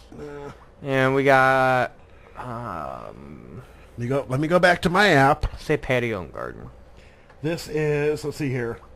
What department am I in? All the patio and garden. Yeah, go to patio and garden. Hot tubs and saunas, right there. Bingo. Go to hot tubs. Saunas. There it is, right there. Coleman Lazy What color is Massage it? Portable Spa. Green and white, just like everything else, Coleman. Right there. I see. Right there. It's on rollback. It looks nice. Yeah. Honestly. That's actually interesting. Yeah, $365, and and they ship it free if you spend over $50 because It's over $50. Oh yeah, it's way over $50. I had to get on their website because I had to find tank tops. I hate to call them wife beaters, but that's what everybody calls them. Yeah. And I had to find gray ones to wear at work in my size, and I can't find them anywhere. I go to their store and they're $15 for a 3-pack. Look, it's so easy. This girl's sleeping in it. Yeah. Dude, we should get one going. I mean, there's a drink at the bar I go to called Sex on the Hot Tub. Ooh. Is it kind of like Sex on the Beach? Kinda. Of course, hot tub. The one gal walked up and had asked me to buy her a drink. She was like, "Hey, can you get me a Sex in the Hot Tub?" And I said, "I don't have one yet, but give me about a week and I can get one." That's funny. See, they used to have a place down in Canton that's not open anymore. It's called the Hot Tub Club. They had 8 rooms. 4 of them had closed roofs and 4 of them had open roofs. You'd always want to rent one, even if it's the middle of winter. You'd want one with an open roof because the rooms get warm, and they were all themed. Like you had the jazz room, the moon room, the cave room, or whatever like that. You had you had a radio, so you could bring in a CD, pop it in if you'd want. You could bring champagne, and you'd rent them hour and a half, or 2 hours. It was a good place to go. You know, me and my ex-wife used to go for like anniversaries and Valentine's Day or Sweetest Day or whatever. And of course, we would always go like the day after. We would always go like the day after Valentine's Day, so we didn't have to pay the hiked price. Right. Being I'm a thrifty kind of a guy. And but you'd go in there, you'd rent it, and you could literally bring champagne, and or you could buy non-alcoholic champagne from them, but you can bring a bottle of champagne and do what people do in a private hot tub. Right. And they were clean because they wouldn't start the hot tub up until you'd get into your room at your appointment and they'd wait a few minutes so you could get undressed. And I don't trust hot tubs that aren't mine. I don't trust hot tubs. Well, I take it you've never rented a hotel room that had a hot tub in it. No. My parents did once. Oh yeah, when they were in Charlotte for the NASCAR race. Yeah. They sell a lot of inflatable hot tubs. Really? And that's the big thing is, you get all these places that the businesses that sell that kind of thing, and they want to put you into a $5,000 one permanent that you got to have a flatbed tow truck to move it. Right. And yeah, we had to leave one behind at house when I was a kid. Yeah. Because we couldn't take it with us. Yeah. My brother, his ex-wife, had one, and then, before she moved to Florida, she had owed my brother a little bit of money, and said, well, I'll tell you what, I owe you about $1,000. Why don't you take my hot tub? It's reasonably new. It's only a few years old. It wasn't used a whole lot. Right. My brother had to pay $100 to have a tow truck, a flatbed tow truck, come by. They loaded it up, brought it over, set it down, and we took 4 auto tire jacks to move it from where it was left in the driveway to where it was going to be. We were able to move it, set it down. He filled it up. It ran 2 weeks, and one of the pumps went. And well, needless to say, those pumps aren't cheap. So they're not.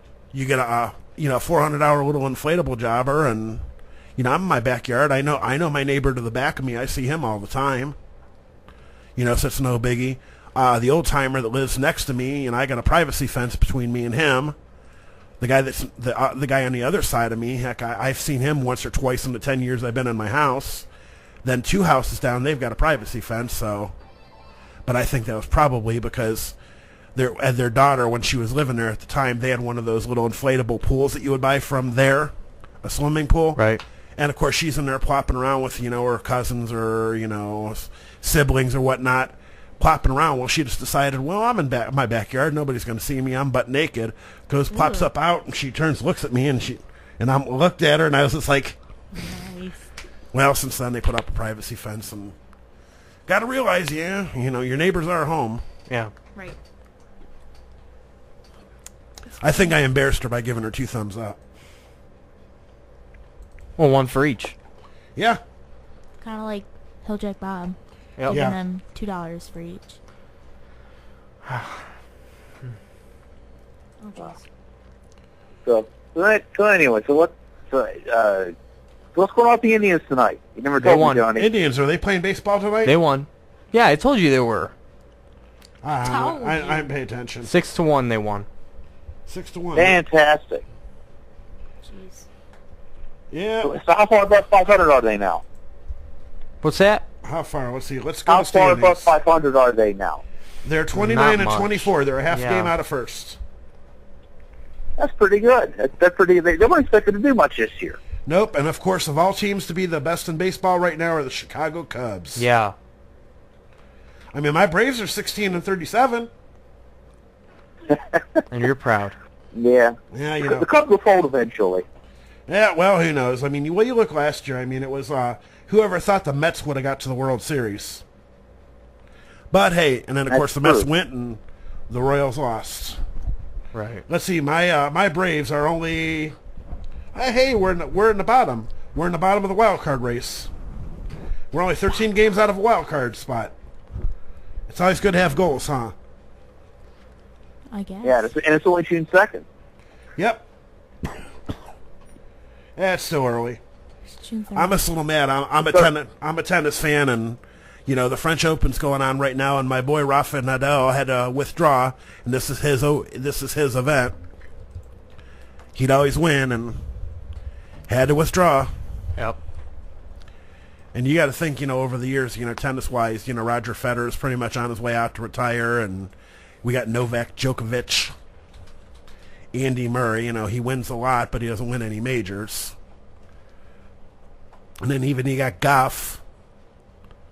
They're playing the Memorial down in Dublin, Ohio right now, and then of course, forthcoming, we got the Bridgestone that'll be coming up the 4th of July weekend. The only thing I'm mad about this year, because they had to move it up because of the Olympics. Only thing I'm mad about this year is, the tournament will end Sunday the 3rd.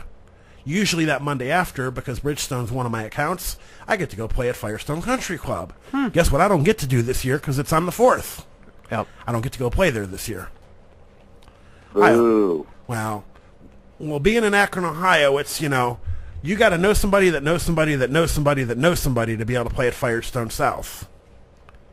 They got they got the Public 9, and 3-4 years ago, I think it was, when I took on Bridgestone, I've got 6 or 7 stops I have for them.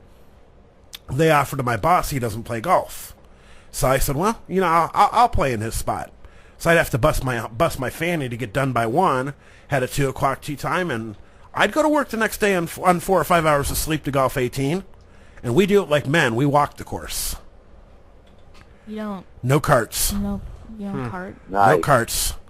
You carry your clubs and you walk through, and it's just, they run you in foursomes, but of course, when everybody plays, they'll start people on the 1st and the 10th, so that way everybody can get through before dark.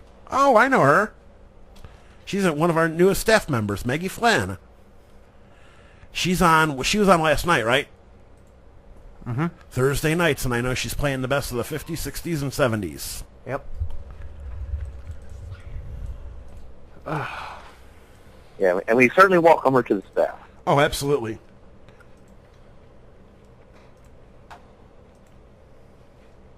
But anyways, yeah, I was going to tell you guys. I heard from Harold the other day. He was out with Hilljack out there in California. He was. Yeah, they said something about they said something. They went to Berkeley and ended up with these really strange cookies. Strange cookies, you say? Strange cookies. Yeah, strange cookies. What kind of strange They were cookies? they were a little wacky, if you know what I mean. Oh, I've made brownies that way. Really? Oh, yeah. We made some of them in high school in home ec class. Tisk. Nice. Nice. Yeah, he said everything's a little crazy out there in Northern California, though. Got a call. Hold on. Well, 'cause hold that thought. Uh-oh, phone call. Karma Radio, you're live on the air. Who do we have? How's it going? Oh, it's going. Uh-huh. Going, gone. Uh-huh. I burned the place down. Oh. I got a tendency to do that. Ah, well, that's exciting. Oh, yeah. You sound a little He took his quiet. pants off, too. Yeah. Well, I haven't had pants for a week. Well, you did look good in that skirt, by the way. Oh, thanks. That. Pants are overrated. I'm wearing shorts. Yeah. I'm wearing pants. Because that's all. I'm not. I don't like shorts.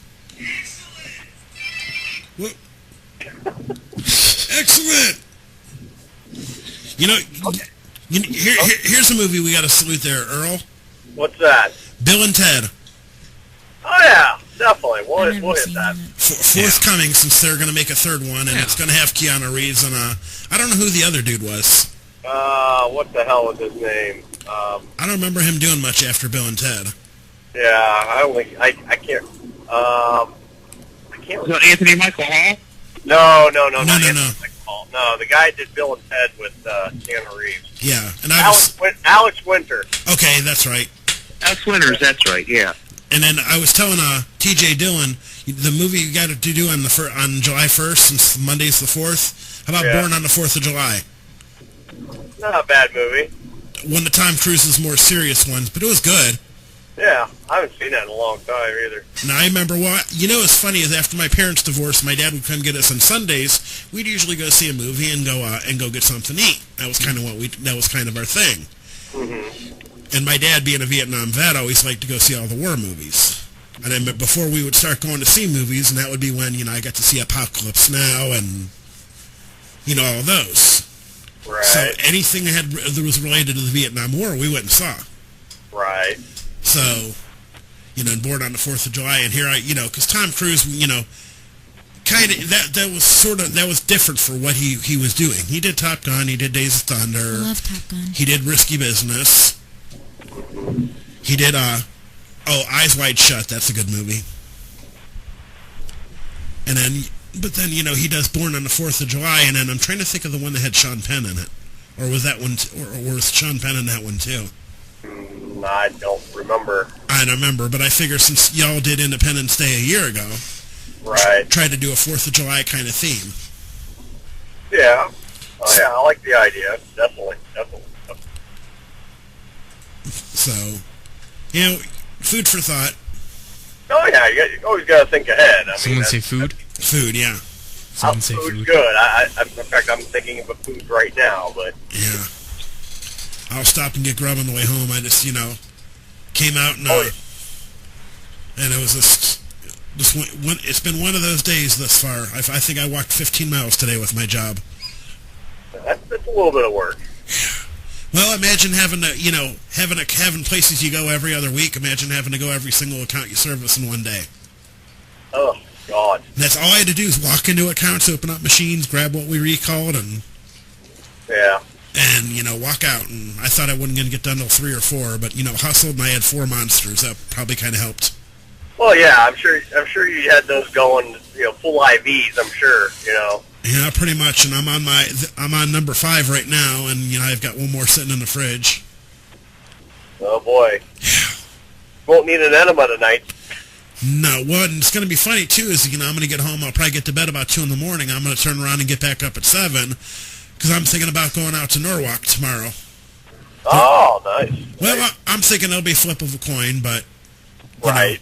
Because it's out in Norwalk tomorrow, a certain racing superstore that we have in the area that's their big car show. Oh, yeah, of course. Yeah, and I might be goaded out there. I have to go out there and, if the weather's nice, I got to look, because if it looks like it's going to rain tomorrow, I ain't driving out. Right. Yeah, I was looking at the forecast. I think it is calling for rain tomorrow. So oh yeah. Like 12 to 2. That should help business at my it's the regular job for me. That should definitely help business. Oh, thanks to our friend down in Pigeon Forge, the movie with Sean Penn and Tom Cruise was Taps. Oh, thank you, Josh Hinkle. Yes, indeed. Yes, thank you for the input. We always do appreciate any good input we can get from. And here's Oliver Stone, William Dafoe, Tom Cruise. Tom Cruise, okay. Yeah, and when we were talking about 3-minute warning earlier, the wrestlers, remember Rosie and Jamal was the other part of 3-minute warning?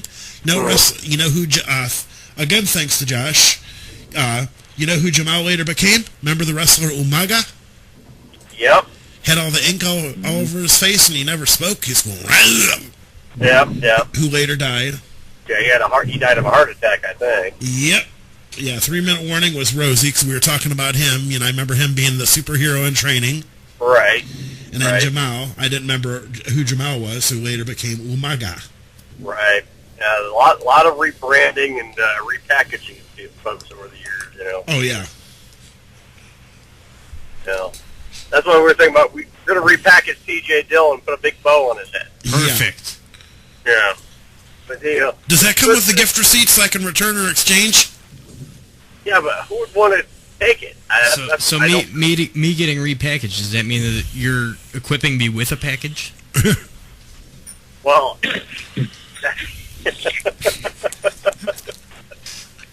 yeah, something like that. I'm not handling that package, though. We're going to give you the one, since Bruce Jenner doesn't want his anymore, we're going to give you his. Oh, perfect. Yeah. Nice little tiny boat, too. Earl, are you there? I'm here, okay. yeah. It sounded like you weren't. I'm here. The ghost on the machine again. I'm not here, but I'm here. You know? Oh, okay. All right. Well, you better hurry up and get here. I'm working. We're dying. I know. We're dying over here. It's stinky over here. Yeah, well, when Troy's calling saying he's falling asleep listening to you guys. Oh, good Lord. Yeah. Well, I really hope he's not falling asleep because he's driving. He's handling sharp objects and stuff. You know? Yeah. Yeah, I wouldn't want him to fall. Actually, we're coming up on a break here. Maybe we should do his tantrum here. Now, we're going to wait for Earl. No, why don't you go ahead and do the break. And okay. Then, after the break, come back, play the tantrum, then, I should be there by then. All right, I hope so. All right. Yeah. Well, this is Some Kind of Radio Show. Earl, lead us out. All right. You're listening to Some Kind of Radio Show on Karma Radio. Stay tuned.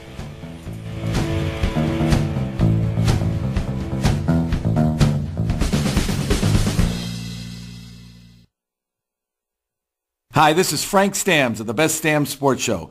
Please join Jay Brophy and myself on KRMARadio.com Thursday nights from 8 to 11. We talk all sports and anything on your mind.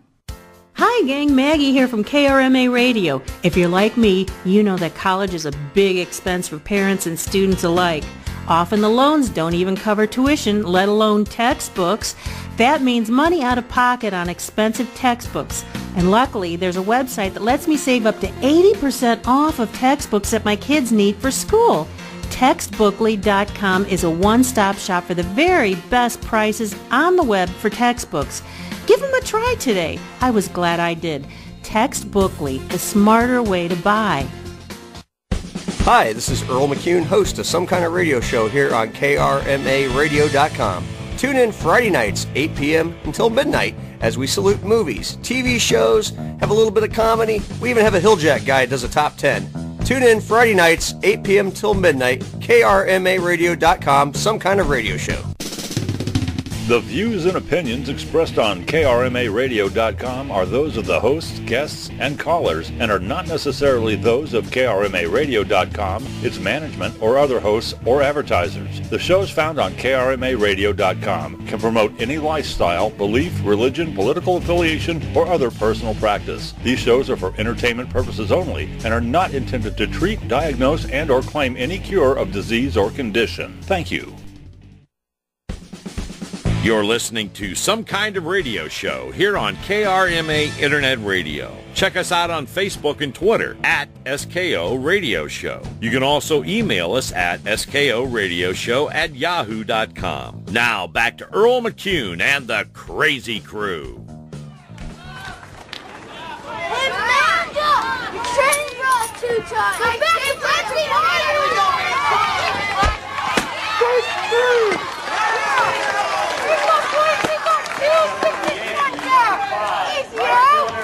Richard Carl.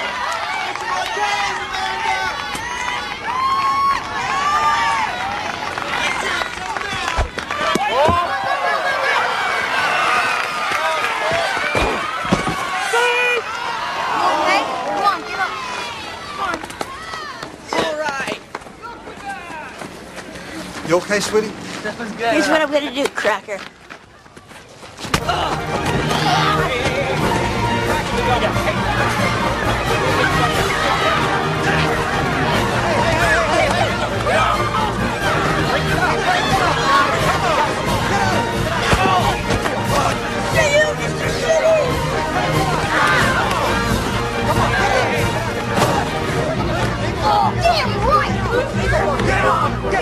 Get behind the plate. Come on. Get back.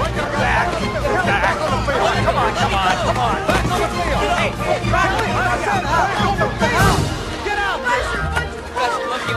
So is this what you teach them? You bowl over little girls like that? Is that what you do? It's called baseball, or maybe you forgot. And don't talk to me about fair play when your kids are out here throwing punches. Baseball, and you know it. So you watch them, okay? You know what? You ought to take a good look at yourself, you has-been. Traded it all in for booze and broads. You're disgusting.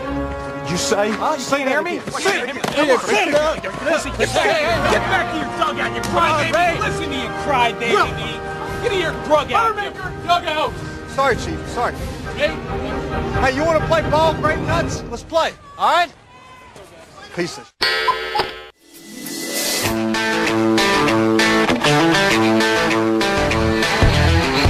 That's right, you stupid, moronic, half-witted, doltish, mindless, senseless, out to lunch, dopey, ludicrous dumbass. If you made my list, then I'm going to tell you why. But first, hey, let's have some idle banter. Oh, thank you. Thank you all so much. Oh, I love each and every one of you. Mwah, mwah, mwah, mwah, mwah, mwah, mwah, mwah. Oh, okay. Roll my theme music, please. Oh, beautiful, beautiful. Oh, this is Frankie Froman's fabulous masterpiece reenactment theater.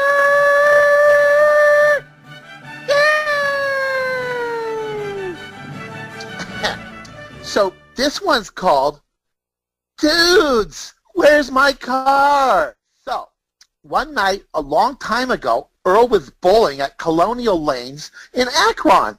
Yeah, that's right.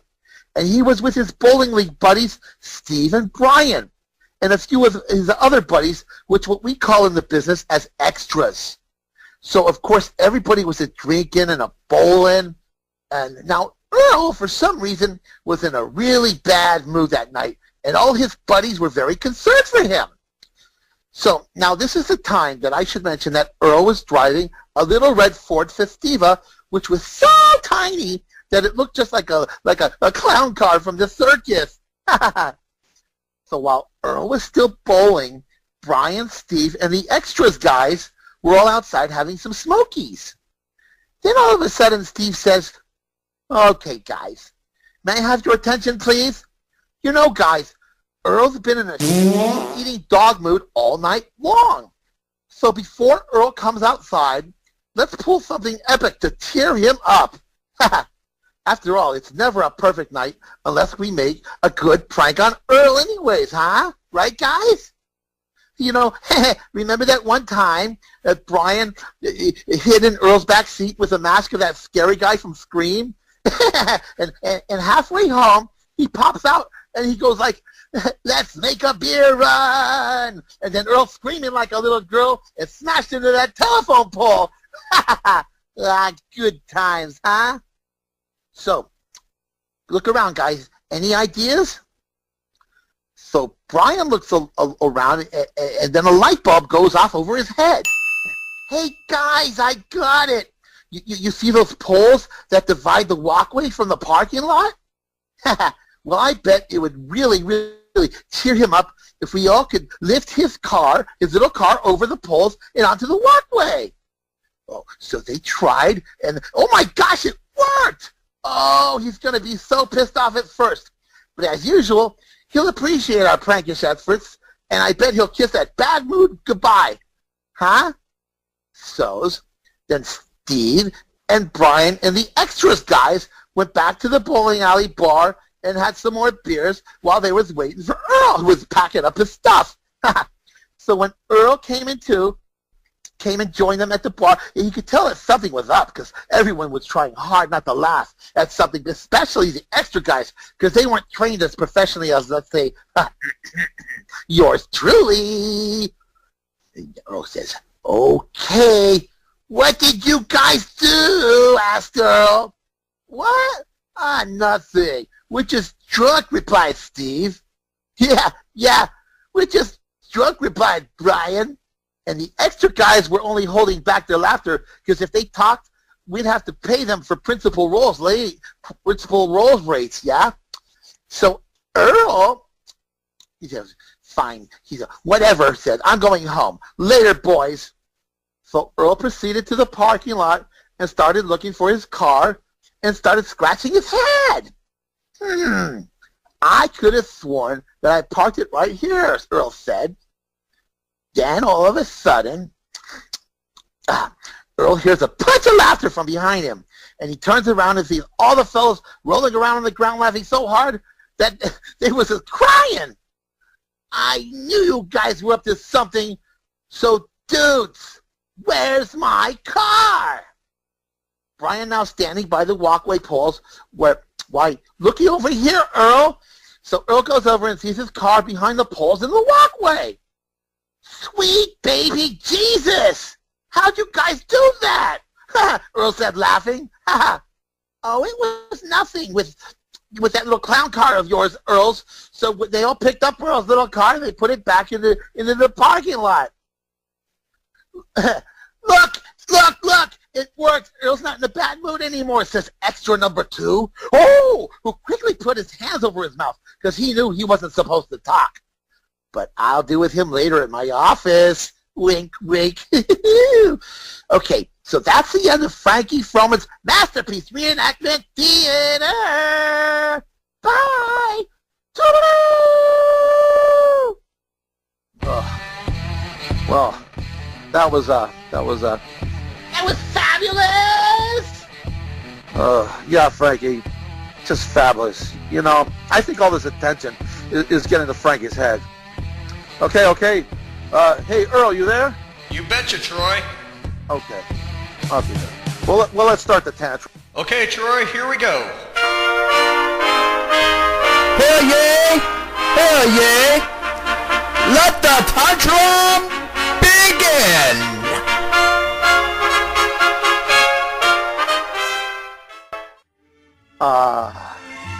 I just love this music. Oh yeah, it brings me back to a time when I was a young boy, about the tender age of 10. Yeah, every night our family would gather around the dinner table, and we all ate and appreciated every morsel of food our mother prepared, whether we liked it or not. I also remember on occasion that, I would be invited to one of my friends' houses for dinner. Now, one particular time I was eating dinner at my friend Kenny's house, and I noticed that Kenny was eating his hamburger without a bun. So when I asked why he didn't use a bun, his mother replied, "Well, Kenny's allergic to wheat flour, and he cannot have any bread." "It's okay," Kenny said. "I'm used to it, and there's plenty of other foods that I can eat." So that night was my first experience with understanding about people's plights, dealing with foods and allergies and their special needs for substitutions. Yeah, and I've always respected that. Until recently! Oh, sure, Yeah, I know that gluten-free is very important to people who can't eat the regular bread, and that's just fine and dandy. But you know what? It's those gluten-free freak efforts that get my goat. These people, they just do it because, oh, it's so trendy. Oh, gluten-free. Now it's everywhere. The markets, they have a special aisle, and most restaurants, they have special menus. But you know what? Now it has hit home. It has hit my place of work, and it's a pain in the ass to me. So when someone asks me if we have gluten-free bread, ooh, my brain just clenches, and I say, oh, yes, we do. But at this point, I'm going to try to sell them out of this. So I go on to say, yeah, but it's in the freezer. And then they say, well, of course, you have to keep it in there. That's the only way. That's the only way. So then I'm thinking, damn. So then I go to my next strategy, and I say, well, you know, it's a little over double the cost of our regular bread. And I'm thinking, yeah. Dude, most people are cheap asses, and they're just going to let this go. Oh no. This customer says, well, of course it costs more, because it's so special. Oh, great. Now more work for me. So, now I got to go to the back freezer and get the unforsaken special bread, and then proceed to the microwave, where I have to stand there for a minute and partially thaw it out. Oh, but it doesn't end there. Then I have to run it through the freaking toaster like 3 times before I can use it to make a sandwich. Oh, no, this just effing sucks. And, you know, if you're busy and have a line of customers waiting.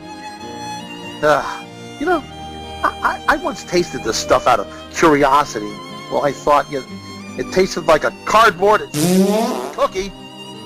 Well, let's just end this with a little song. You know? Okay, Earl, give me some of that banjo, baby. Yeah, that's right. Oh, by the way, we got a special guest playing this here banjo. Yep, it's little Jack Bobby Boy, or whatever he calls his name. Hill Jack Bo. Yeah. What? Hill Jack Bo. Okay, whatever you call yourself. What's your name? I'm Hill Jack Bo. Whatever. We'll just keep playing the banjo, bitch. All right, here we go. Now.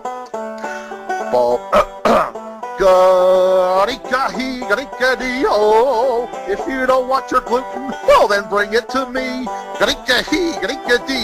Well, don't you know, you're in a deli.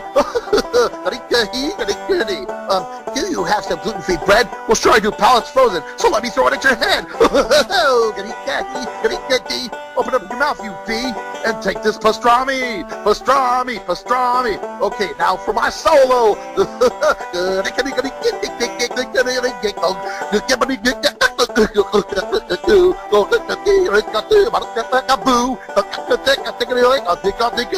Yeehaw! That's right. So, all you gluten-free morons who put me in bad moods, let me point you to the direction of the Whole Foods. So, don't you know you're in a deli? Now, come on, everybody, sing with me. Everybody. 1, 2, 3. Oh, oh, I don't want no gluten-free. Oh, if you don't want your gluten, well, then bring it to me.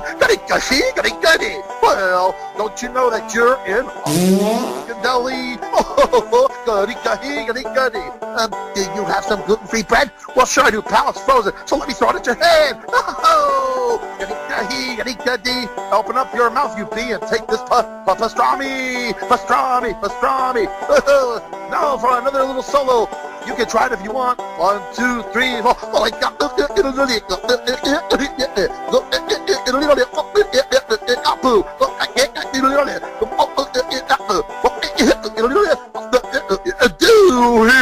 yeah, that's right. So, all you gluten-free morons who put me in bad moods, let me point you to the direction of Whole Foods.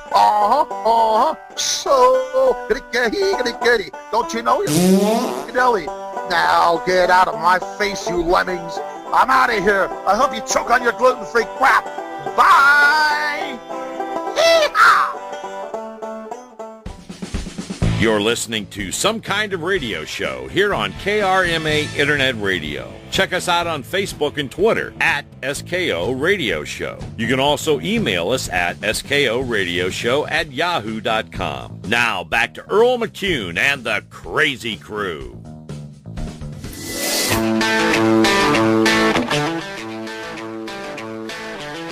Guess I gotta bring that one up too. Damn well you better. I better. Yeah, you baby. better. Hey, you better. You better. Yeah. Better. You better. You better. You better now. The show just got the ratings just went up. I'm here. Oh yeah. Good night, everybody. Went up about 1%. I'm gonna try to wake you guys up since Troy's falling asleep. Oh yeah. Troy says he's falling asleep. Listen, you guys. Troy, you should probably start going to bed earlier. Yeah. Well, he's 3 hours behind us. So? See, it's 7:45 out there right now. Yeah. He's an old man. What do you expect? Oh, I wouldn't call him. He might call in here. He might fly across country to kick your ass, just for saying that. Well, I'm starting to learn how to play the heel. Ooh, it got loud. Yeah, it did. Yeah, it got loud. That's all right though. I wanted it to get loud. You wanted to get loud. I wanted it to get loud. Yeah. I actually what did. you wanted. Hey, you're supposed to put the headphones, your ears in the headphones. You stick. No, I like being able to hear other things. But here's the thing: you keep that sticking out. You're gonna look like the dude from Mad Magazine with the ears sticking out. Yeah. You're already starting to look like that guy. That's Except just with how I look. except with the skirt. It's just how I look. By the way, did anyone ever tell you the sequin look is just not you? Yeah, sorry. I tried it. At least shave your legs for crying out loud. Yeah. Come on. Going for that natural look. Could be like me with the burnt shins. Well, at least Tony's got. Oh, see, here we go. Oh, here it is. Here we Here go. it is. Karma Radio, you're on the air. I'm just singing that choice tantrum there, Earl. Oh yeah. And I was getting down, getting the what's that called, the shindig, square dancing. I have no idea. I don't know. I don't know what y'all do down in Pigeon Forge. Thought you weren't gonna call, Josh.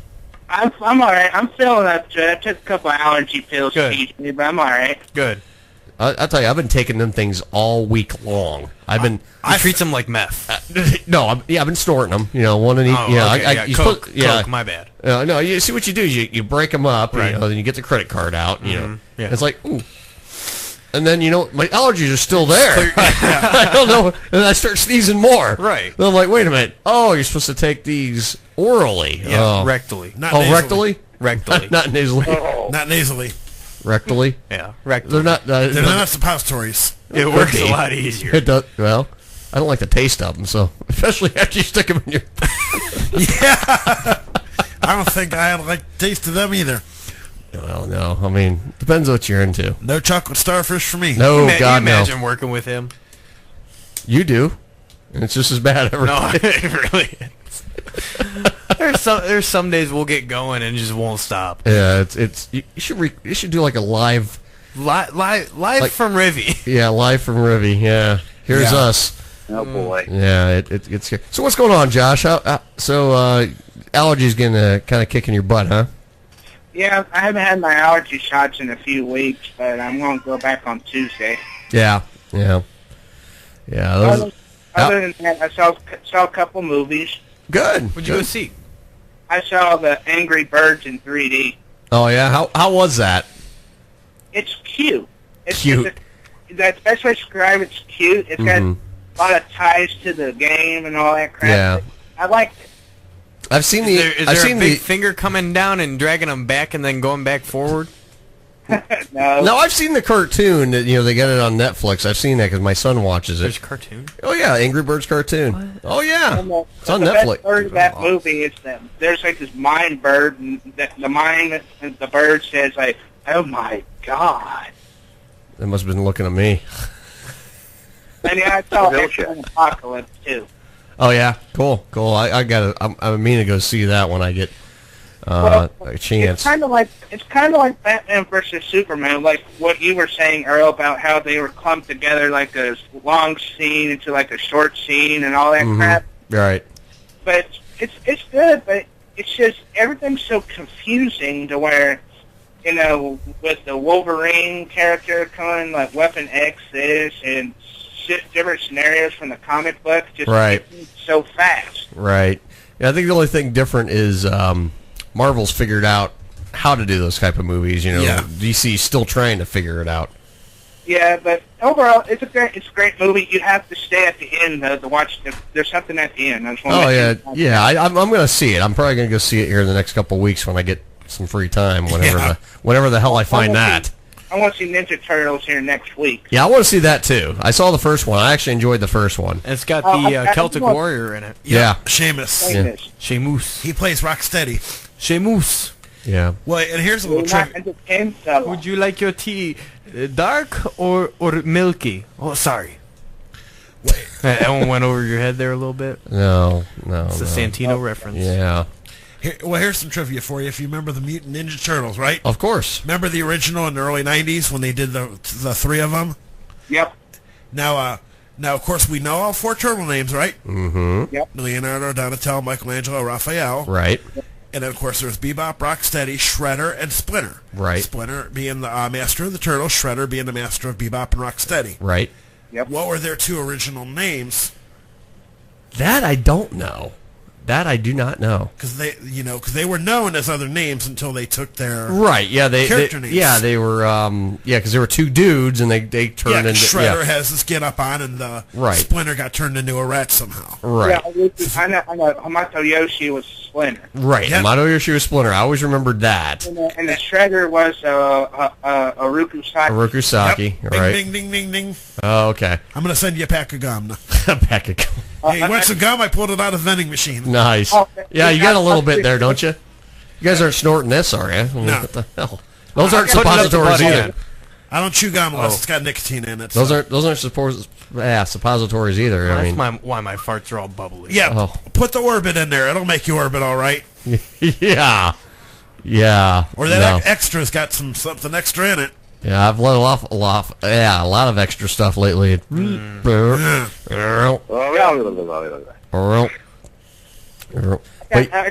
one last thing. I'll give you guys the trivia. Okay. Who did the voice of Shredder and later on was on television in the 90s was Steve Urkel. Oh, good. That's good trivia. The original voice of Shredder. Yeah, and he later on was on Family Matters. You won't believe who it is. Steve Urkel. He was with Steve Urkel. Oh boy. Was the guy that played Carl Winslow? No, it wasn't Carl Winslow. Fresh Prince, actually. I'm sorry, Fresh Prince. Oh, Fresh Prince. Oh, Fresh Prince. Oh, that was James Avery. Yeah, James Avery was the voice of the Shredder. That's right, James Avery, because I remember that. And there's another lady who's on my Facebook page, Renee Jacobs, who's the original voice of April O'Neil. Yep. Oh, okay. Yeah. All right. In the first three Turtles movies in the 90s, their April O'Neil was hot. Oh, yeah. Yeah, well, see, there was Judith Hoag was the first one, and then they brought in Paige Turco. Yeah. First two and three. They both looked good. Oh, yeah. Oh, yeah, definitely. Megan Fox, too. Well, she's in Megan Fox is in the later ones. We're talking about the originals there. I know. I grew up watching them. We're all old school. Yeah, okay. Megan Fox, if she could have actually acted, they would have kept her into the Transformers sequels beyond That's a good 2. point. Yeah, very good point. She's nice to look at, but that's about it. She's eye candy. Yeah. Yeah. She's not very much of an actress. No, not really. My turds act better than that. You kidding me? Earl's personal friends with him. I am personal friends with them. Well, one at a time. single one of them. Every single one of them. And I make friends with them one at a time. That's right. Yep. And it's funny because people ask me, because I tell them I'm like, I'm a huge Quentin Tarantino fan as far as a director. The guy can't act his way out of a plastic bag. No. But he makes a cameo in all his movies. Oh, yeah, he always does. You ever seen Reservoir Dogs? Been a while, but yes. Yeah, he made a small cameo there. Pulp Fiction. Yep. He was Jimmy, the neighbor that used to be in their little running gang. The one that talks about, his gourmet coffee. The gourmet coffee, and yeah. the dead bleeper in my garage, Yep. Then, of course, he's in Kill Bill 1 and 2. Right. Small teeny cameos. Yeah. And then, of course, he's in Inglourious Bastards. Now, have you seen Django Unchained yet? No, I have not. See that. And then The Hateful Eight is supposed to be a quote-unquote sequel to Django Unchained. Yeah. I haven't seen Django or Hateful Eight yet, but I want to. Yeah. Being a Quentin Hateful Tarantino. Eight, Tony, Hateful Eight's great. I've seen it. Yeah, I mean, I want to see it, and it was just haven't gotten around to it yet. Right. And then probably the most acting that Quentin Tarantino did was in From Dusk Till Dawn. Okay. Because he was with George Clooney, and then one of them was the rapist, and one of them was like a thief or something. Right. And that's when they jumped the dude's trailer and went to Mexico. Yeah. Eddie, you want to say hi real quick? Eddie says hi to everybody. Tell them hi. Hi, Eddie. Hi. Hi, Eddie. Yep. Okay, I'll go ahead and let you guys go. I want to listen to the rest of the show. Okay, buddy. We'll talk to you soon. Sayonara. All right. All right. We'll talk to you next week. All right. Bye-bye. All right. Bye-bye. All right. So what else is going on, guys? Well, it gets kind of boring sitting in the same chair. I mean, let's see here. It's been what? Wait. You're bored sitting in the chair. Yeah, well, it's been 5 hours. I've been sitting in this same chair. I haven't moved. My ass is a little tired. I was wondering why you tried to get up and the ass stuck to the chair. Literally, that was because Sky put the adhesive. That might glue. not be adhesive. I think it's just the natural The concrete adhesive. Yeah, exactly. She painted it on my my derriere, and then put it on the derriere. She put it on the chair, let it firm for 15 minutes, then had me sit. I'm sure. Yeah. Mm-hmm. Yeah. That's what it is. Epoxy. I'm pretty sure you were the one that taught her how to do that. I just set instruction. That's all I did. Gotcha. But all right. have you guys talked about the movie we're doing at all? Have you guys talked? No. What the hell? I haven't seen it. You haven't seen it? I haven't seen it either. You guys suck. Sky doesn't talk. Yeah, no, Sky doesn't said much at all. I saw it a while ago. I've seen that movie probably about 100 times, believe it or not. And you know, it's don't get me wrong, it's one of those movies. You know, you can't beat the original. You never can beat the original. But Billy Bob Thornton he carried this movie. Yeah, he really did. He carried this whole movie. He made this movie his, and he did such a great job in it. And the kids actually did really good as an ensemble. You know, they all did a great job. There's a little bit more watered down than the original '76 version of Bad News Bears, but it's a little more watered down. But it's really it's not a bad story. It's not a bad little movie. I enjoyed it. I enjoyed it a lot. And Greg Kinnear did a great job playing the antagonist of the movie. You know, he plays the other coach from the Yankees. And you got Marcia Gay Harden in it. You know, she looked pretty good in that movie too. Let's see, who else was in that movie? And a bunch of the kids, and all the kids were pretty much unknowns. Sad thing is that the girl who played the pitcher, Amanda, she died in a car accident back in 2012 at age 20. Damn. Yeah, they were rear-ended by a big semi-tractor trailer, and killed her instantly. But she was actually the girl pitcher. Yeah. She was actually a baseball player. She played baseball, and she was actually trying to, at the time, working on getting herself to be in the minor. She was trying to get in the minor league, get a minor league contract. So it was a little bit of history with that movie, but then it gets ugly. Then you got Seth comes in and just trying, and he didn't phase me this time. No. Didn't even phase me. He got me. It didn't phase me at all. I was hoping you were going to play some Beethoven for I'm me off this in my morning. I'm off in my own little world right now, looking at this. 1812 Overture, come on. Seth Metal in the studio, everybody. He Yeah. just decided he's here. He's in the studio. And you know, I'm here. You know what's really good about after the show? Now, when we come back from break, I got to tell you about mine and Tony's late night breakfast. Oh boy, last week. Oh boy. Oh yes, the He-Man. The He-Man. The He-Man. And it was good. Every last bit of it too. Tony looked at me and goes, "Damn, you're really picking that thing." I was down on that thing, wasn't I? I was like, I was ready. I don't mind, but it was just, I enjoyed it. Yeah, I enjoyed mine too, but I was slamming that thing. I was like food challenge mode, because what I'm going to start doing, I'm training for these. Now we'll talk about this when we come back from break, but I am training for these. I'm going to do this as kind of a publicity thing for the show. right. I'm going to start doing food challenges.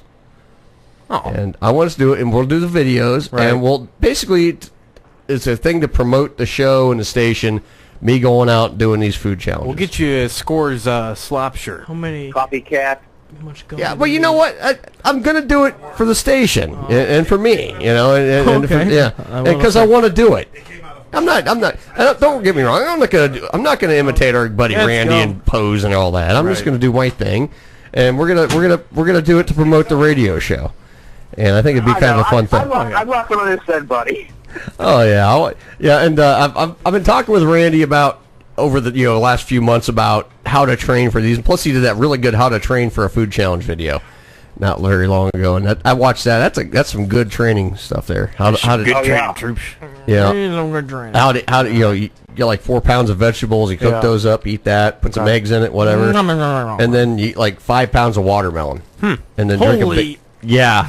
Stretch your stomach out. You did that like 24 hours before your food challenge. Gotcha. And then you're able to like just start slamming food. But I'm going to do it. I got a couple in mind I want to hit. We'll have to like videotape these things and we'll throw them out there and then we'll have some fun with it. Yeah, we'll talk about that a little bit more after the break. Absolutely. Let's go to break. All right, yeah, let's go. All right, you're listening to Some Kind of Radio show here on Karma Radio. I'm back in the house. We're going to have some fun the last hour. Stay tuned.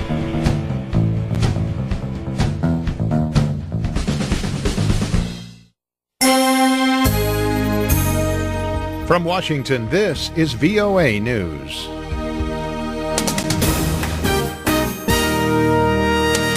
I'm David Byrd reporting UN officials appeal to the Syrian government for permission to airdrop supplies to besieged areas. The UN Security Council held an emergency closed-door meeting Friday to hear briefings about the blockage of humanitarian aid in the war-torn country. French ambassador to the UN, François Delattre, told reporters after the briefing the UN will ask Damascus to authorize humanitarian airdrops. On Sunday, the UN, in accordance with the ISSG's request, will ask Damascus to authorize humanitarian airdrops to reach localities for which land access was denied by the Syrian regime. Syria's UN ambassador Bashar Jafari dismissed claims by some council members that the government is hindering deliveries to certain areas. Nearly 600,000 people are besieged in 19 different areas in Syria. The International Syria Support Group, a coalition of world powers, had called for the World Food Program to unilaterally deliver food to besieged Syrians if access was not granted. An American military cargo plane dropped light weapons Thursday to rebels besieged by the Islamic State group in the northern town of Maraya, Syria. On Friday, Colonel Pat Ryder, a spokesman for U.S. Central Command, declined to provide details about the resupply mission. However, Ryder did deny reports from local activists that the U.S. airdrops included anti-tank weapons.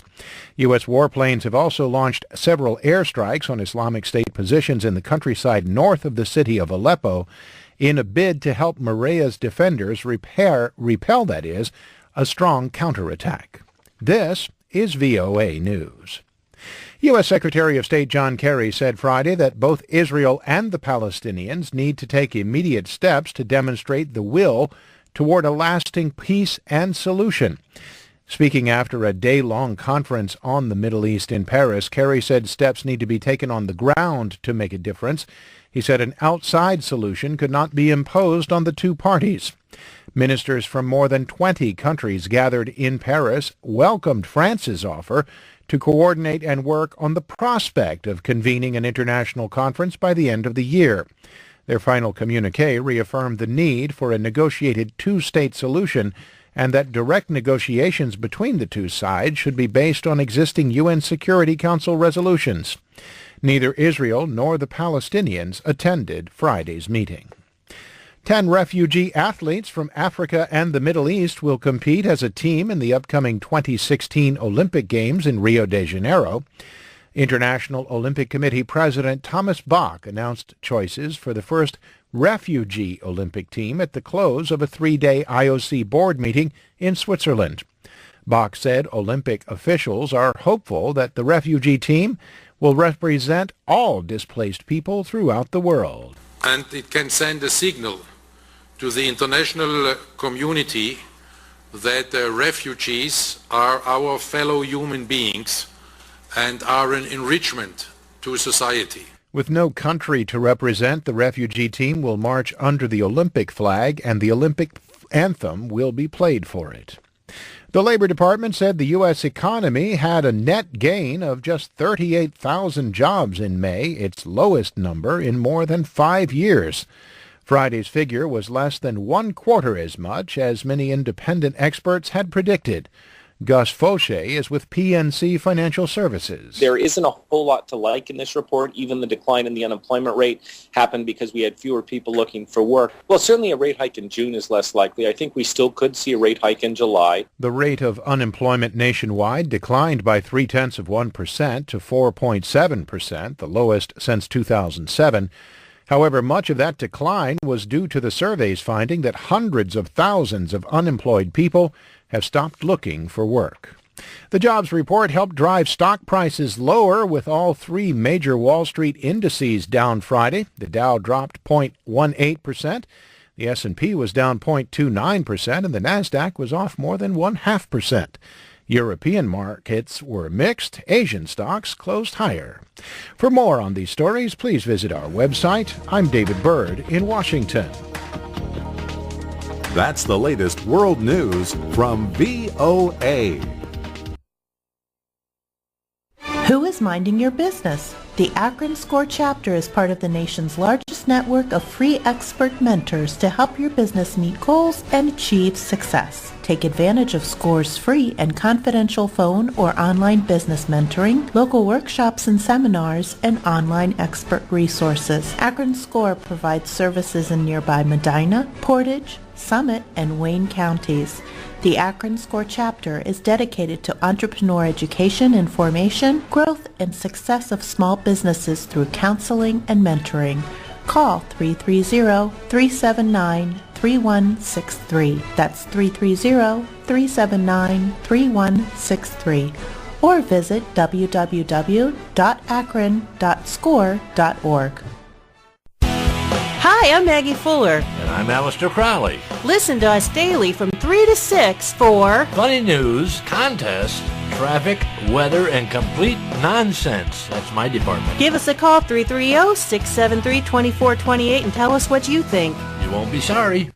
Hey everybody, Steve Jones here to tell you about the company that makes Karma Radio look so good. Neo Graphics in Akron. They can provide creative graphic designs for your signs, banners, posters, window graphics, vehicle wraps, and much more. It doesn't matter what kind of sign you need, Neo Graphics can work within your budget to increase your visibility. Large building signs, sidewalk and yard signs, magnetic signs for your company vehicles. They offer vehicle wrap graphic design and installation on your car, truck, trailer, anything else with wheels. From single to full color printed logos, partial and fleet wraps, Neo Graphics has you covered. Neo Graphics can make custom banners for trade shows and sales or personal use like birthdays and weddings. Neo Graphics is located at 1951 South Main Street in Akron. Give them a call at 234-251-0251 or visit their website at www.neographicsansigns.com. Karma Radio uses them. You should too.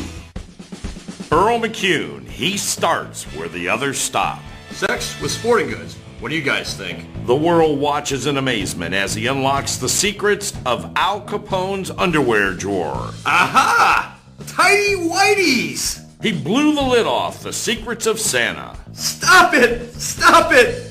I still believe! Sometimes shocking, always controversial. He talks subjects other talk shows are afraid to touch. He pries, he pokes, he digs deep.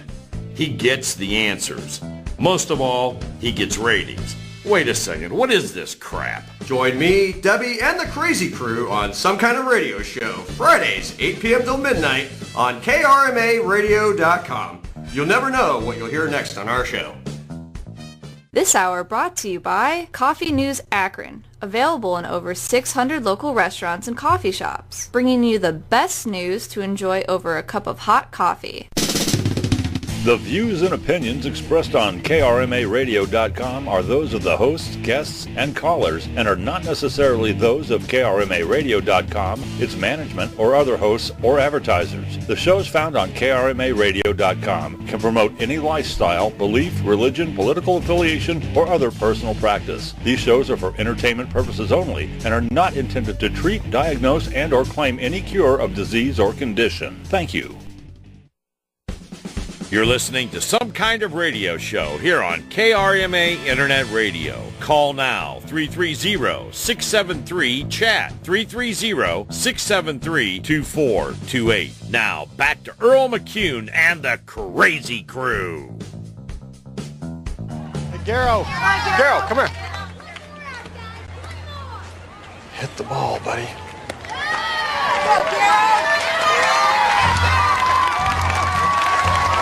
No pressure, guys! Let's get that out!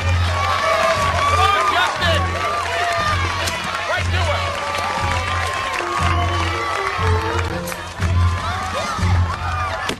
Strike one! Come on, guys! Justin!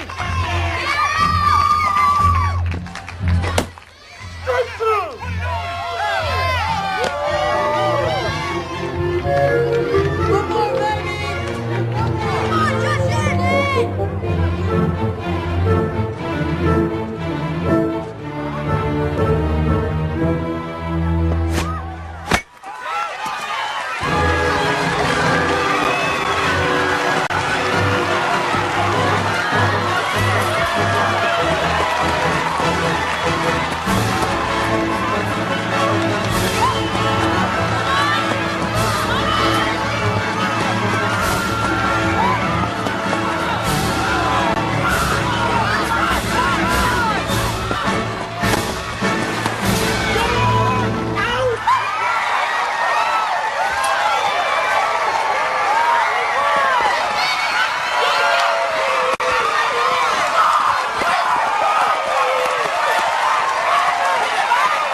Billy Bob's offering beers. Perfect. Hey. Sign me up. That whole break, Earl's just, beer sounds really good right now. Beer does sound really good Beer right sounds now. good right now. Beer sounds good We right want now. to go get some food? No, I want beer. Yeah. Forget the food. I want beer, damn it. I like beer. Beer's my friend. I like beer. Beer's good. It's considered a food group. I mean, It's made with grains. Exactly. You get it's like cereal. It's in the bread group. Yeah. Actually, Egyptians way back in the day used to drink it for breakfast. Yep. Well, I've done it for breakfast. Beer, it's not just for breakfast anymore. Come on. No. What's funny is that they have those monks over in Europe that brew only so much beer, and it's like $500 a six-pack or something. Right. Yeah. Good for them. They can keep it. $500 a six-pack. I mean, I thought it better be the best damn beer I ever had. No kidding. It better be the best stuff ever. I better get blackout on one. Yeah. Now I already told you what we got. I already told you what we got to get you now that the alcohol limit got raised on the brew. Yeah. Triple Bock. Oh yeah. Almost 21% alcohol by volume. We're gonna have to take a trip over there, and then also, another month they're gonna have that.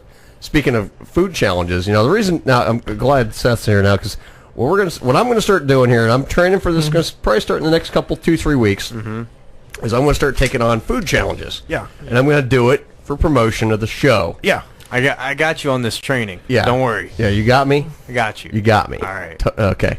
You guys got my back. We got you. We're gonna push you through it. You're gonna push me through it. Personal trainer. Personal trainer. Personal trainer. Now I'm gonna train for these food challenges. try to hit as many of the ones in the area, and also maybe we can kind of say, hey, we can get some, little publication. His hand motions are like squeezing boobies. Yeah. I like the motion there. Yeah. That's one. Big round ones. The first thing we got to try is, that restaurant that's open all night, that's always open? They've got on their little $4 value menu all you can eat pancakes. Really? See how many we can get you. Is that a food challenge? Is that official food challenge? Here's the problem. I'm going to interview. I know what you're talking about. I know what place you're talking about. Yeah. Yeah, them. I was told after 4 plates they cut you off. No. Are you? Have you done it? I've see when I was in the Army. Where did I like this hand motion. We used to go. Carpal tunnel. We used to go to the National Pancake Place, Uh-huh. and what they would do is they would do all-you-can-eat pancakes and coffee for the soldiers Right. Sunday mornings for $4.99. Mm-hmm. 23 pancakes was my highest. No, wait, that was for the soldiers. The story I was told is somebody went to that place. Yeah. Almost let it slip. That place. That place. place. That place. There was construction workers where there's 3 of them at a table. Yeah. And they were all on plate 4, and they asked God. for more, and they said, no, you've reached your limit. Limit. No, I would have done this. if the menu says all-you-can-eat. And that would have been this. I'm just going with the Yeah. story I was told by a good witness. Yeah. Nobody that would BS me like that. So Get the old Stone I was Cold there. salute in here. I went to the location. Probably go back to about 08 or 09. It was one of the times before they made it a regular thing. Right. I had went in there. The gal I was seeing, we went to the Pro Football Hall of Fame. Right. There you Took go. her down there. We wanted to go eat. And, Okay. And so we just happened to pass this place. I like their breakfast food and their burgers anyway. Right, not bad. I've never had a bad experience there. So we happen to pop in. I walk in, and first thing I see up there, and I'm like, I haven't done this since I was in the Army. Let's go. Let's go, yeah. So they bring you out 3 first. Right. They start you with 3. And then they bring you out 2 at a time. Right. Boom, boom, boom, boom, boom. Yeah. I hit 21 that night. I couldn't quite do 23. Yeah. Well, that's still And What pretty did good. she think? I was a good eater, and well, I was kind of. You're a good eater. Yeah. As long as you're good at eating her later, she didn't care. Yeah, I was good at that too. But anyway, now last week, Tony and I went down place where they had the To the He-Man, cafe, the yeah. cafe. They got that big He-Man breakfast, and Tony and I both order. I got the ham steak with mine and pancakes, and Yeah. loaded this thing up, and I'm just Shoveling it in. shoveling it. Tony I looks at heard me. you ate 2. I did once, long time ago, not recently. Wow. 2 in one sitting. True story. I have witnesses of this. That's challenge number 1. Yeah, but no, I'm shoveling this thing in. And I'm looking over, and Tony's got like half of his gone. I'm like 3/4. Yeah. And he looks at me and goes, "Damn, you hungry?" Well, and what I tried to do is to clean the bit. plate. I saved a little bit of my toast and made sure I ate my biscuits and gravy first. Yeah. Because then I used the toast to Well, sop see, up the gravy. here's what I did. I normally do, and I'm kind of kicking myself. I should have done it. So normally I get the sausage gravy and I pour it on top. I get an extra cup of it and Yeah. I pour it on top of the hash Hash browns. And I just mix that all up to get. Oh, now I could shovel that in. Moistens them up a little bit. It does. It moistens up, Yeah. and they go down smoother. Right. And the flavor is really, because they got Yeah. really good gravy. The sausage yeah. gravy there's killer. In all seriousness, if we could convince you to do that as a challenge, Yeah. and that place would probably think about advertising on it. Exactly. That's So you're like- hitting. See, I've been trying to get a hold of the dude because Yeah. he owns several bar and grills in the area. He Right. owns like a dozen of them. yeah, I'd like to do these and see if we can set up some kind of Yeah. deal here. Those you know. people are cooler. I don't know anybody personally like the there's management, but I've right met a up couple- here, this Yeah. place does one. They do a burger challenge. Okay, right all up the right. road here. Yeah. And then one of my favorite pubs, they do one. Yeah. Tony and I've been there. They do a triple burger challenge and a pound of fries. It's like 3.5 pounds of hamburger, No. and it's got all the stuff on it, and then big pound of fries. You got 30 minutes to eat the thing. Have you heard of the 4-pound cheese challenge or whatever it's called? Yeah, 5 pounds. 5 pounds. The new place opening up in Fairlawn does that, and they open up in July, and they got That's 2 a locations in 4-pound Cleveland. hamburger I killed. I watched. Ooh, that looks good. I too. watched. It was for a video class. Well, literally my last class in college, and I watched somebody attempt that. Mhm. I could not do it. I'm Yeah. gonna tell you right. And he not only did he fell short, Yeah. but it did. They had to make a stop. Oh, yeah, no kidding. yeah. Now, last time I tried one of those burger challenges, this was a few years. This is like actually. Yeah. It was, Well, this was pure cheese, though. That's the difference. Here's for listeners, here's yeah. what happened. This is actually mine and Dub's 10-year wedding anniversary. We had this. We did our little. We got married. We renewed our vows and all that. We wanted to do something nice. A bunch of us as friends all went out that night. Yeah. And went to the bar in question. You know what bar. And of course, I've already been eating on everything all day long. Hot dogs. We grilled out. I've been drinking beers. I mean, I've been gorging all day. Yep. And You're bloated. I'm full already. Guys are like, hey, a couple of my buddies, do the food challenge. You can do it. I'm like, oh, God, I don't know. Okay, so I like, all right, why not? Because it's only like $17 if you fail. Yeah. So it's not like it's gonna kill you. You know. No. So all right. I ordered this thing. I'll let it cool down for a little bit. Here comes the burgers out and the fries, all that. Okay, you get 30 minutes. Whenever you're ready, we'll start the timer. All right, I let it cool. Smart thing. Let it cool for a couple minutes so you not go over that hot meat, so to speak. So I'm like, all right, go for it. Slam one burger, slam two. And I took all the burgers off and they're just eating all those first, right? Yep. Then I got the burgers down, I got the buns down, I got about half the fries down. Then I was like, phew. If I didn't eat and gorge all day long, I'd have probably killed the thing. There was a similar challenge to what I just showed you, the 4-pound burger thing I did. Yeah. Bar that used to be out in Streetsboro, in the old plaza. He had it was a 2-pound hamburger, 2 pounds of chili cheese fries, and then a dozen boneless of like those, the insanely hot wings. Yeah. And I love insanely hot food. Oh yeah. And give me blue cheese to coat those wings. Yeah. I'm good. Yeah. So I go out there, and I knew the guy, and I said, I'm going to walk in here. I'll plunk down the $25 for everything. Sure. Here's this, because then you're going to turn around and give me my money back, give me my shirt, and I'll kill it. And there was only one person prior to me that had ever done it. Really? And just because they couldn't get past the heat of the wings. Right. And I've went to the place, the national wing place that's around here. Right. That's got those atomic wings you Right. sign to release. Oh yeah. Those aren't that. Those are hot, but those aren't. Yeah. Well, you smell the sauce, and if you buy the sauce from the store, it comes in the eyedropper. It's hot. Don't get me wrong, but I've had hotter. They have a triple atomic now, which I will not even attempt. Really? Yeah. For people, the atomic wasn't enough, so they have a triple. I will not do the triple. Yeah. I won't even do the atomic then, because when I go to the Buffalo Wing place that's up the road, the national chain around the college campuses, they have Blazing as their hottest. Really? Okay. I will not do Blazing. I mean, I'll do Wild, which is the one step down. One step below it. Because we go there, like when we go out for Halloween with the 10 or 15,000 people downtown, that's where we start, so I can drink a few black and tans, get some grub in me, so I'm not drinking on an empty stomach the entire night. Right. Then I get to wander through downtown and mooch. Here's my ID. My birthday's in a couple of days. I came from an hour and a half away. Right. Can you guys hook me up with a beer or a shot? Serve me whatever you want. And most of them are like, well, what do you want a shot of? Give me a shot of Jack. Yeah. Then I've had a dozen beers and 8 shots of Jack before I get to Akron to finish off my night. Right, yeah. You guys are crazy. That's a good day. But no, I'm seriously... Here's one in Alliance. Okay. Okay, wait, okay, hold on. Three King Kong burgers. No, you need to go to the official... you go to my buddy Randy's site. Check his out. Hey, scroll that down real quick, Dylan. Scroll that down. Randy Santel. Go to his site. Is that site. a 57 that I saw? I know where that place is, and they got wonderful food. Up in Alliance. Yeah, it's on West State Street.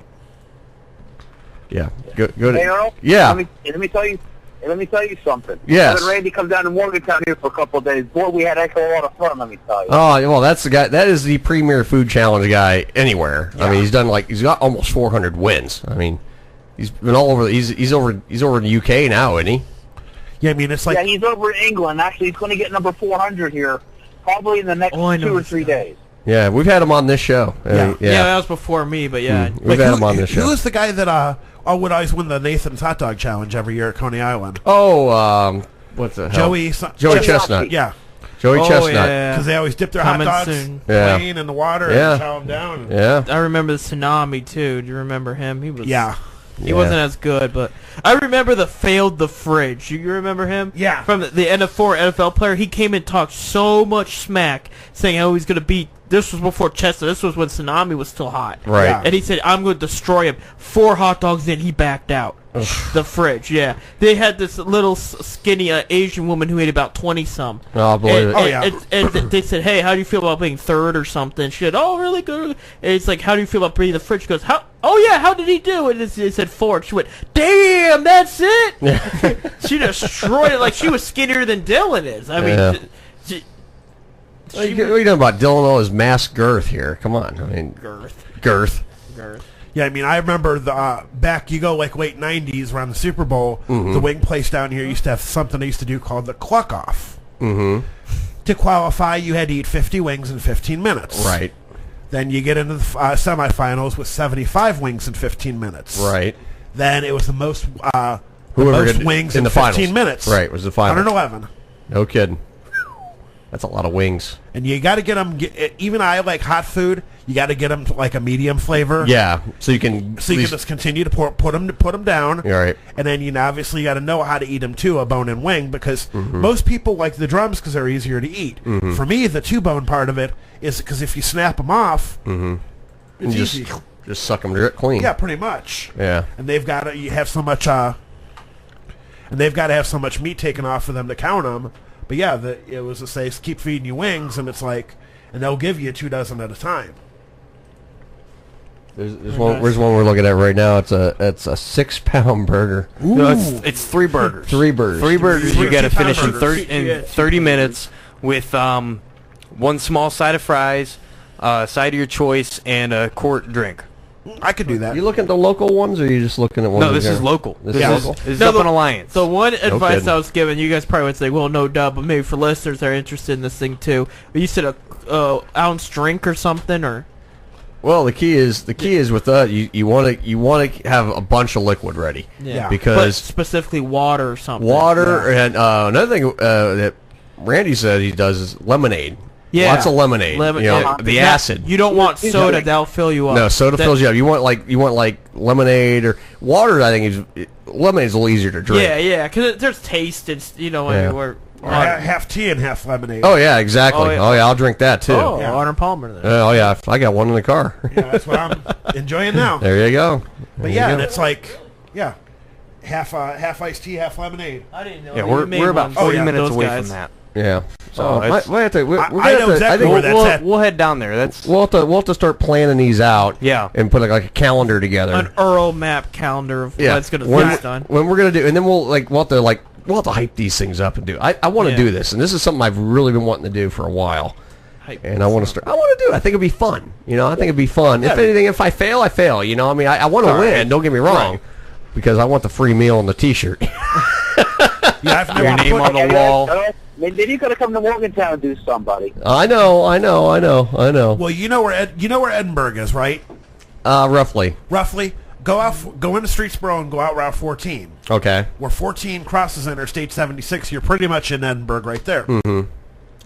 Go out 14 a little further east.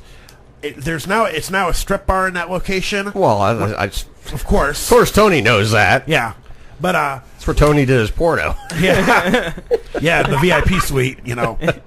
They but when I was growing up, it was a country bar. Before that, it was a steakhouse. Oh. They had something they used to call it the Feast. Mm-hmm. It was a 3-pound T-bone steak, a 48-ounce T-bone steak. Now I'm getting hungry. A jumbo baked potato, like a double-sized baked potato. Ooh. And now I'm getting really hungry. A good salad and a dinner roll. It was $50 to buy it, but if you ate it all, it was free. Mm-hmm. And they would put you up in a throne up above everybody. Mm-hmm. And if you wore a tie, they would cut your tie off. Oh yeah. Hang you up on the Wall of Fame. Oh, no kidding. 4 times I killed it. No kidding. Didn't they used to do something down at Bear Creek, didn't they, when Bear Creek was around? Bear Creek did the same thing when they were around. Used to be named after the football team in Denver. Right. Yeah. Oh, okay. Yeah. And growing up, and then of course, a steak's easier to eat the rarer you can get it cooked. Oh yeah, I see. I like mine like a nice medium, like an Uncle Buck. You remember when he went out and did the 96-ounce? Oh yeah, he killed that thing. But yeah, I mean, I could do a steak too. I mean, like the ones I have, like I think I could do best on would be like burrito challenges and steaks. Because I could get something without bread because meat doesn't fill you up. No, exactly. I could do the biggest steak I ever had. You're talking about literally like this wide. It was when I was at a fire station. They said the firemen eat like that all the time. Oh yeah, all the protein they got. They have to. Yeah, bulk up and lift houses. Well, parts of houses. Yeah, we ready to go to break? Yeah, we're ready. All right, let's go ready. To break. Well, you guys want to keep talking or no? Let's take a break. Okay, well, let's take a break. I guess we're gonna go break. Take a break. Okay, take a break. All right back. We're right back. Don't go away. Don't go. We'll be here.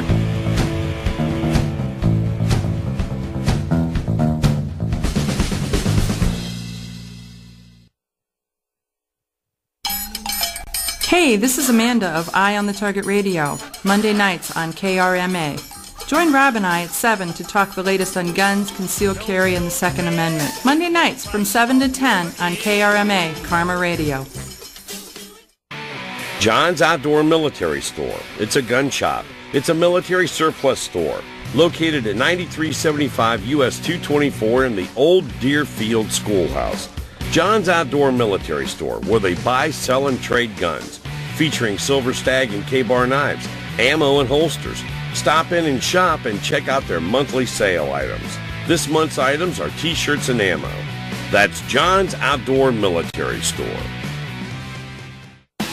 Hi, everybody. Steve Jones here. Join me Wednesday evening, 7 to 11 p.m. for the best in classic rock on KRMA Internet Radio. You'll hear some of the old stuff along with some of the new. We'll also feature some great local bands and your requests. Steve Jones, Rockin' the World on Karma Internet Radio. Wednesday, 7 to 11 p.m.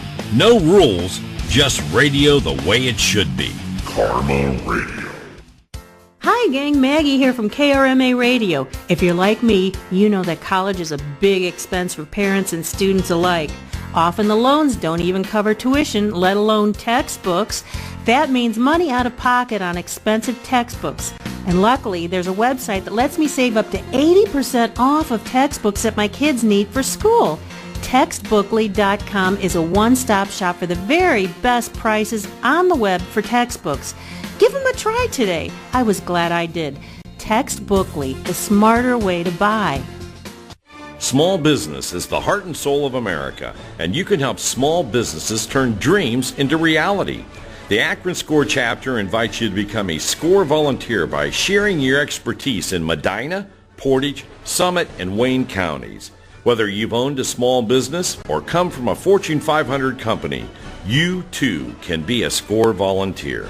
Provide face-to-face, online, or phone mentoring, or lead workshops and seminars for business owners with SCORE's flexible scheduling and volunteer support.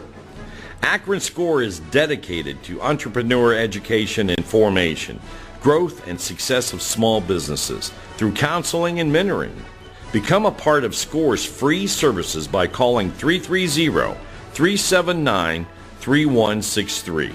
That's 330-379-3163, or visit www.akron.score.org.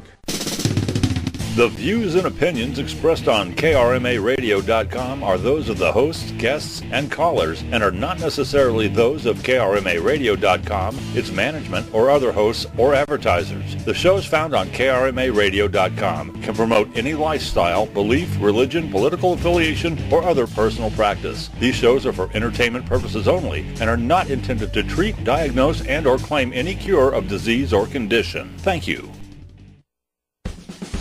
You're listening to Some Kind of Radio Show here on KRMA Internet Radio. Check us out on Facebook and Twitter at SKO Radio Show. You can also email us at skoradioshow@yahoo.com. Now back to Earl McCune and the Crazy Crew.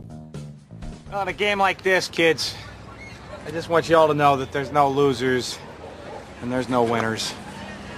I mean, technically, yeah, but these things, they don't mean anything. Wow. That's some good weight. Jimmy, you wanted to say a few words? You guys had a good season. You started off pretty lame, but then you got better. We just wanted you to know that you got our respect. Respect. Right on. And to the Bears, your second place trophy. Gee, thanks, mister. Hey, let's bring it in and give them a cheer, huh? Bring it in here. 1, 2, 3, Bears! Yankees! You can take your crappy trophies and shove them right up your asses. Nice. See you next year, bitches!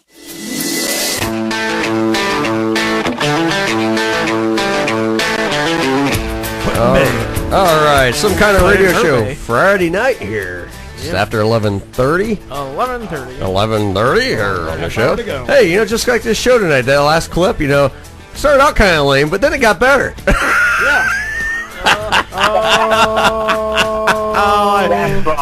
I had to go there. Sorry, Dylan, I had to go there. Hey, go take your pants off. Was that his? Yeah, that was Dylan's pants. No. I was afraid somebody messed theirs when I saw that. No, that was Dylan's pants. He's wearing a skirt all week. You know that? Sky probably made him. Sky, did you make him wear a skirt? She said yeah. Yeah. Yeah. I did not. She's you're cranky today, aren't you? She's tired. You tired? Or cranky? Hey, summer started off for you. You weren't old enough to drink when this was out, were you? I remember it, but no, I was not. I remember drinking those like. And since they don't exist anymore, Zima. Zima. My God. Those were the greatest things in the world. Were they real? I heard they were not bad. I heard a rumor that only gay people drank them. No. No. Those things were actually Not trying to stereotype. That's those just were what I like was the told. beginning of a good wine cooler. Yeah, you because it was you only had beer and Zima back then. Yeah. And wine coolers were Really, Bartles yeah. and James or whatever, Right, Seagram's. yeah. But you would get it, and if you ordered it at the bar, you get it and you get it with a lime in it. Yeah. Just like how you'd get a Corona with lime. Oh, yeah. I It would love give it a little bit of Corona flavor. They to weren't bad. It reminded me of like 7-Up. Yeah. Okay, That's alright. kind of what it kind of reminded me of, like 7-Up with booze in it. I mean, that's about what it tasted like, and it was. Or you Why- drop why'd a you Jolly do it? Rancher in it, and it would become the color of the Jolly Rancher Oh, and yeah. the flavor. Oh, yeah. That was the big thing. We would bring That Jolly stuff Rancher was to the that little stuff midgies. was it was actually good. I drank a lot of them back in the day. What? Why is it gone? I don't The know. Miller Coors that distribute that just decided to quit making it. Yeah, And it would, I think we should start a petition. Bring that shit. While we're at stuff, that, stuff. Let's bring. I caught myself. I caught myself. Let's bring Volt Good back and Oreo cereal because I liked both. Ooh, those are good Oreo too. cereal Yes. was good. Oreo cereal was We, awesome. we should bring They- back a they lot of still cool make stuff. Vault. Where's the Volt? We need to bring back. They don't make it around here. We need to bring back a lot of cool The stuff. same way Yeah. I like drinking. If I'm going to drink pop, I drink Tab. Well, if we're I gonna bring wonder back if a we lot could of get cool it on stuff, Amazon Earl, or something. if we're gonna bring back a lot of cool Well, stuff, you got they're making Surge again. we gotta don't you? get I've had rid a of a Surge, few but not you know cool what? stuff. So I didn't have bye. Surge back in the day. I've had it now. I don't see the big deal. I don't. I like Mountain the Dew's taste of 10 it. times better. I thought. Yeah, I mean, I just always liked that, but I mean, it was the same way when I was in the Army. Mm-hmm. You couldn't get Mellow Yellow out here, Right. But that's what we had on base. Mhm. Now you can get Mellow Yellow out here again. They have it, but that's just the thing. I mean, there's certain things that you can only get in certain. Right. The same way when Zima came out, you couldn't get it in Ohio for a while. No, not for the longest time. That's like with Yingling. You couldn't get it for Ohio for the longest time too. We had a guy that Oh, yeah. one of the bouncers that worked at the bar I went to at the time, and he had brought some out and said, "Here, try a bottle of this." Mhm. And we're outside in the parking lot drinking it. And, Kent PD didn't care back then. So I take a sip of it, and I'm like, "Man, this stuff's good." Yeah. He's like, "Well, we'll get it after the first of the year." And this was 93 rolling into 94. Right. Sure enough, they got it. Yeah, that stuff Sold the was heck out of actually the stuff. really good. I actually liked it. I mean, it was, They tried making a couple of varieties of it, like a berry variety. I remember that they and had like a gold. I remember the gold, and it was The gold horrible. was The- nasty. The gold was awful. But then if you just got the regular clear stuff, because like now you can go get a Smirnoff. Yeah. Same type of Smirnoff Ice. Yeah. Yeah. Same Or- thing, but yeah, there's same more. thing. They're more fruity. I mean, that's what it is. That takes me back to when I first started drinking. That's what it was. It was Bud Light and that. Yeah. Smirnoffs, yeah. That's where it's like, oh, right, this is how I'm getting drunk. Where now it's like, give me the damn Jack. You know, do you remember? You guys remember what your first beer ever was? Schaefer. Schaefer. What was your first? Pabst Blue Ribbon. Oh my god! You know what my first beer was? Huh? Blatz. Oh, I've never had a Blatz. I had my dad when he was living used to. That's what he drank was Blatz. I remember this because I was 5, and he goes, we used to go camping out in campgrounds. Yeah, 5, and my mom would be off doing something. It would be me and my dad, and I'd be annoying the hell out of him. Okay, boy, got something for you. Here's a beer. Hand me a beer. I got better. Did you than finish that, it? Oh yeah, absolutely. I drank every last You drop. were probably hammered. Growing I- up, 5. I drank 2 or 3. I didn't care. growing up in an Italian family, we drank cheap Lambrusco wine. Then you get the Blatz splats afterwards. Yeah, pretty much. I would have a glass of wine with dinner on Sundays because that was tradition. Yeah. One glass of wine. Yeah. Now my first was, when my parents divorced, I'd go stay at my dad's for a week over summer when one of the weeks he was on vacation. Mm-hmm. The guy next door happened to have thrown a little bit of a party. I'm 15 years old. My dad's like, well, yeah, you ain't going nowhere. Go grab beer. Jeez. So, and I go over there, and, he's drinking this high-quality Schaefer. Oh, highest quality Schaefer. Yeah. Well, my dad, now he drinks Busch Light. But he used to be a Jenny and a Jenny Cream Ale guy. There's nothing wrong with Jenny Cream Ale. I could drink it. I was never a fan of it. So I go out there, and, I'm sitting there pounding down these Schaefers. To me, I thought, oh, it's good beer. And then, of course, for me, we'd go out and buy whatever Muhammad or Ali would sell us in the drive-thru. We weren't picky. We had money. Here's what you drinking tonight. Yeah. And of course, we drank the pony bottles, little 7-ounce. Oh, I remember those. Yeah, I yeah. love those. They're And still around, I think. They are. You can still They are. find them here and there. Yeah. And but the thing I used to like Bud Dry. Oh God, you used to like that? I loved Bud Dry Oh and God. Michelob Dry. No, Michelob Dry was a little bit better, but I didn't like Bud Dry. I just got into it. I had my Bud Ice phase, and I know people that still drink Bud Ice. Oh, I had my Bud Ice phase too. You know, I drink a lot of that. A lot of Fosters. Love Fosters. Stuff's like. Well, we'd go to the flats when it was jumping, and am Yeah. I going to pay $3.25 for a bottle, or am I going to pay $4 for an oil can? Yeah, exactly. Now, John, what was yours, John? Schlitz. Schlitz. Remember Schlitz? I had a buddy that drank Schlitz malt liquor. That's basically what it is. I mean, pretty much. Pretty much. Yeah. I mean, and don't forget, you talk about malt liquor. Mickey's Big Mouth. Remember, remember those? there used to be a drive-through on Exchange Street up by Akron U. I was still is. Yeah, Yeah, I know you which know one which one I'm talking yeah, I about. know Next exactly. next to the Taco Bell. Yeah, Yeah. yeah. I used Had to some fun there. I would pop Tacos and Schlitz. I would get off work downtown at Quaker Square. I used to cook at a bar there. Yeah. And I'd go home the end of the night, empty ass stomach, because I would cook all day and I wouldn't eat while I was working. Right. So, and lo and behold, 1111 Black Label. We got a call. Yeah. Karma Radio, you're on the air. Really? Earl's there? Well, I think so. What's left of me? What? I love you. I know. It was not good without you. And you guys talking about the beers, and I started... Turn it back on. I'm drinking the Jewish wine behind the counter, and it tastes like Ripple, and it's so good. And why are you looking at? Wait on yourself. Anyway, it's not the same without you, Earl and Debbie. I can't wait. Next week is going to be so good. It's going to be the Earl and Debbie show next week. Oh, boy. Strap match. And me too. Yeah, Earl, Debbie, and John next I week. love you, Tony Comedy Killer. Oh, yeah. And I kind of love the other people, but they're very boring. Well, you'll be pleased to know that I will be taking a 3-week hiatus. Oh, what? What? What did you say? Taking 3 weeks off. What you just did? No, I took 3 weeks off. Earl took 3 weeks off. Who's taking a week off? TJ. TJ Dillon's taking 3 weeks Oh, off. he can take the lifetime off. You're loved, TJ Dillon. He's Tony's loved. there, Can't you and tell he's Debbie, loved? Debbie, and Tony, he's okay. And then and Johnny Wani. I told Johnny you Wan. that's the crazy crew that I know. John You gotta John say it. Wan. John Wan. John Wan. Yeah, I'm breaking my John, that's right. No, I gotta go in and customers use knives and fucking. Have another bleep. I mean, I just plucked a chicken, is what I said. Oh, you did? Okay, I just yeah. plucking chickens here. Okay. Oh yeah, even drunk, I know when I make mistakes and how to correct them. Hey, why don't you have another couple of cocktails there? And then, I love cocktails. I'm sure you do. Yeah, I'm sure Did you play this? Did you play my tantrum? Yes, we played your tantrum Did earlier. you like it? Yes, we loved I it. hate those gluten people. You guys enjoy your show. Bye-bye. I gotta go. I love all of you. Oh, we love you too. Even you, Alistair. He's not here. He's not here. But Well, okay. just let him know that I right. would give him a kiss on his cheek if I ever saw him. Oh, I don't know. You might get some like facial hair in your Yeah, mouth. get a little bit of fun. Yeah. Even his butt cheek. I gotta go. Bye-bye. Okay, but you're loved, man. Oh, I am. You're so feeling loved. the love. Speaking of next week, let's talk. Let's hit the thing for next week's Yeah, let's movie go salute. ahead.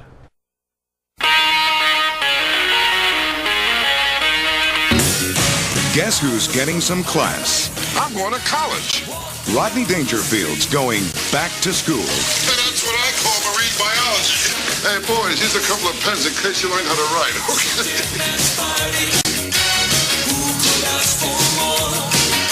When I used to dream about going to college, this is the way I always pictured it. Wait a minute, when did you dream about going to college? When I used to fall asleep in high school. Here's a book on sex education. Let me see that. The world's oldest living freshman. Well, he left out the most important thing. Where to get it. Say it! Good teacher. He really seems to care. About what, I have no idea. Hey, a little something for the kids, okay? Take that, it's okay, huh? I don't have any kids. No, kids, we're here. Get yourself some kids. We're here. Take it all right? What a woman. She is the teacher. I know, I like teachers. Do something wrong, they make you do it over again. What do you say you and I have dinner tonight? Actually, I'd like to join you, but I have class tonight. Why don't you call me sometime when you have no class? He's not just the big man on campus. Hey, folks, it's on me. Shakespeare for everyone, okay? You too, honey. Ooh, I'd like to tame your shrew. He's the wildest man on campus. Shake it up, baby! Say when. Right after this drink. Rodney Dangerfield, back to school. Baby. Come on, I'll work it all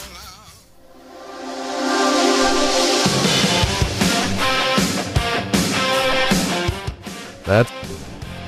That's There right. we go. Yeah, that's right. There we go. Next week, back to. I know school just got out, but back to school next week for the movie. The late great Rodney The Dangerfield. late great Rodney Dangerfield. boy. One of the classic movie. yeah. The best line of the movie. I was just saying off the air. Best line of the movie. They're sitting at the bar. All right, brings a pitcher of beer every 7 minutes until we pass out. Then every 10 minutes after that. Yeah. and you know who's in this movie with Rodney Dangerfield, don't you? Oh yeah. What's his name from the Rocky Man. movie? Iron Man. Oh yeah, Robert Downey Jr. Robert Downey Jr. is in this movie, and so is Burt Ward, who was Paulie in the Rocky movies. Yeah. He was a limo driver.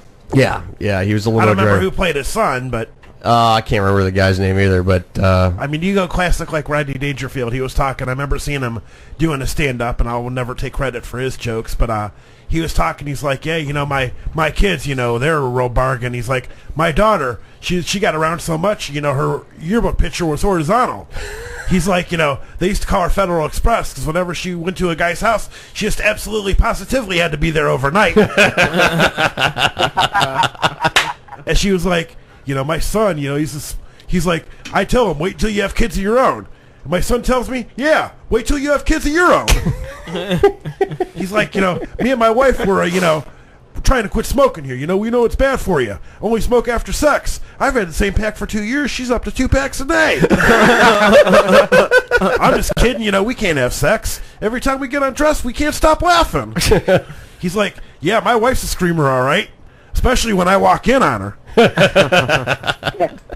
You know, you get classic, you know. that's classic, Rodney. You don't get Dangerfield that right anymore. Right there. Oh, the timing he had and just his delivery, you know, you couldn't beat what he was doing. No, I mean, he nailed he had his shtick, and he was in Natural Born Killers too, wasn't he? But he was a D-bag. Yeah, I think so. Yeah, that was the one I didn't like him. Like, I loved the movie, but I didn't like him. Yeah, it was a little departure for him doing that. It was like you had to hate him, and you didn't want to hate him. Right, it's hard to hate. You know, you look at this guy. No respect. Well, you know, we do got we want to play one more time our newest segment to the show, SKO Music News. I want to thank our good friend Jen Mitchell for doing this for us. And without further ado, we're going to play this one more time here tonight, and we'll come back and wrap this thing up. SKO Music News with Jen Mitchell.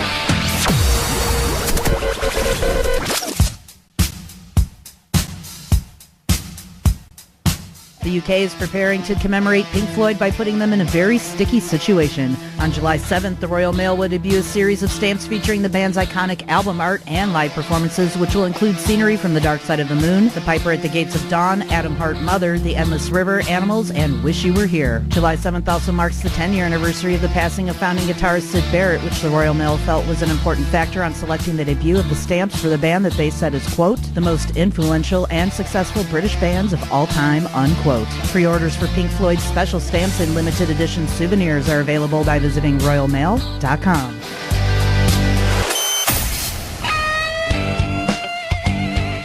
Metallica's Hard Edge has slammed its way into classic rock courtesy of their guitarist James Hetfield, who is listed as a contributor on Heart's new album titled Beautiful Broken, which is due out on July 8th via Concord Records. The album also features a blend of new and classic Heart songs, which singer Nancy Wilson said they opted to re-record because the original versions were lost in translation due to poor production and previous drug use on behalf of both the band and the producer. Beautiful Broken is currently available for pre-order through Amazon.com.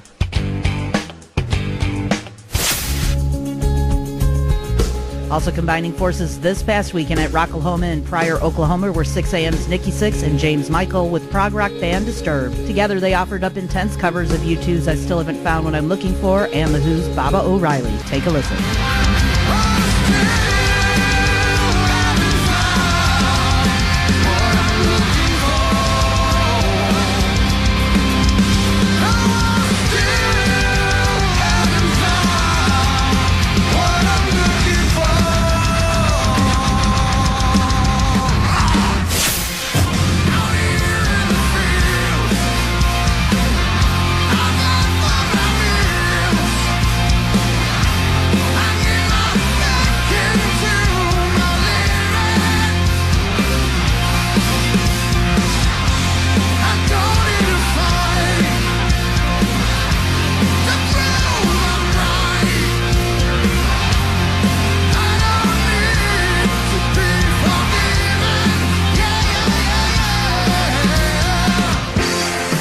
Disturbed's guitarist Dan Donegan recently told Billboard that, quote, "We always like messing around with a few little covers and just have fun with it. Because we're playing such a long set now, it's a nice little twist to get everyone singing and have them feel part of the show," unquote. Fans can continue to feel more Disturbed as they continue their North American tour with tickets to upcoming shows on sale now at Disturbed1.com.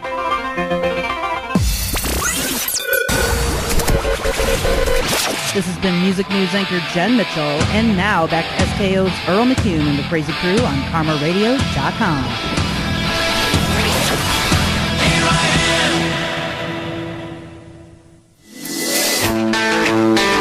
And here I go. Here I am. Rock Where? your mom like a hurricane. Yeah.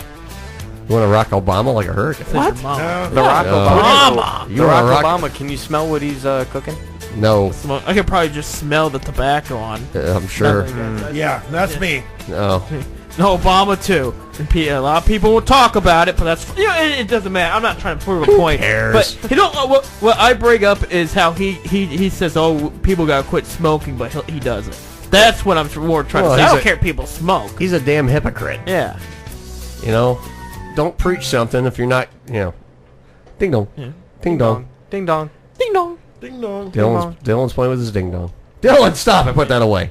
Well, Jeez. I haven't been wearing pants all week, so I know you're wearing this night. I'm just getting used to it. Well, I told you at least go with a pleated skirt. Yeah. No, nice little see-through one. Ooh, I don't know about that. And no panties either. Oh. I bet you're more like you're like a more like a thong. You're a kinda thong guy. Yeah. You're a thong. I can see. I'm a me. thong girl. You're a thong He's girl. a thong girl. Yeah. Yeah. You get the tramp stamp too. You should get a tramp stamp. I was talking about speaking of all that good stuff. jeez. I was talking prior to Stan's show on Thursday. I've been really on the Twitter lately. Yeah. We've been getting a lot more followers. It's been it's going. business is Facebook picking up. blew up yesterday with the new edition we had Yeah, I on saw Thursday that. Yeah, nights. I saw that. Wow! But besides that point, I promote Yubo's show and Stan's show because same times, different days. Right. And the first of course, is this chick named Sandy who likes to be spanked and likes to dance. So likes to be spanked and dance. And her picture is her against the wall in a thong. And I told Stan about it. He's like, "Ooh, tell her to call in." yeah, no kidding. Hey, call in. Well, He said, I want to talk to her. I want to talk to you too. Well, it was like there's a kid that calls Maggie and Alistair all the time, Jason. Yes. He's in his 40s. He's got cerebral palsy. Real bright kid. Oh, he's a little difficult he's a to great understand. Guy. He's a great guy. He's a nice guy. And I remember he had applied, and I guess this dominatrix had turned him down. Oh, jeez. Because we've been, even in my previous radio life prior to here, guy, we were trying to hook him up. Well, apparently, what is it, like the Purple Rose Society or something like that? Yeah, Madam Ursula. We're trying to get him hooked up with something like that because he needs spanked. He's been a bad boy. and they had nothing better than hearing them go, "Oh boy." Oh boy. That's funny.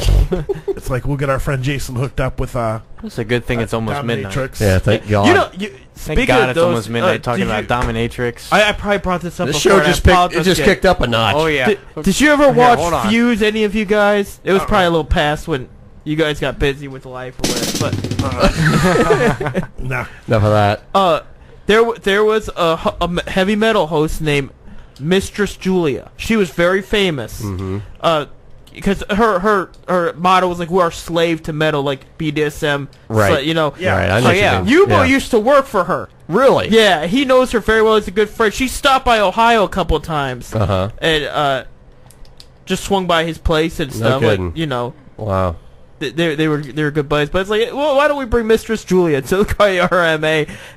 She could talk a bit.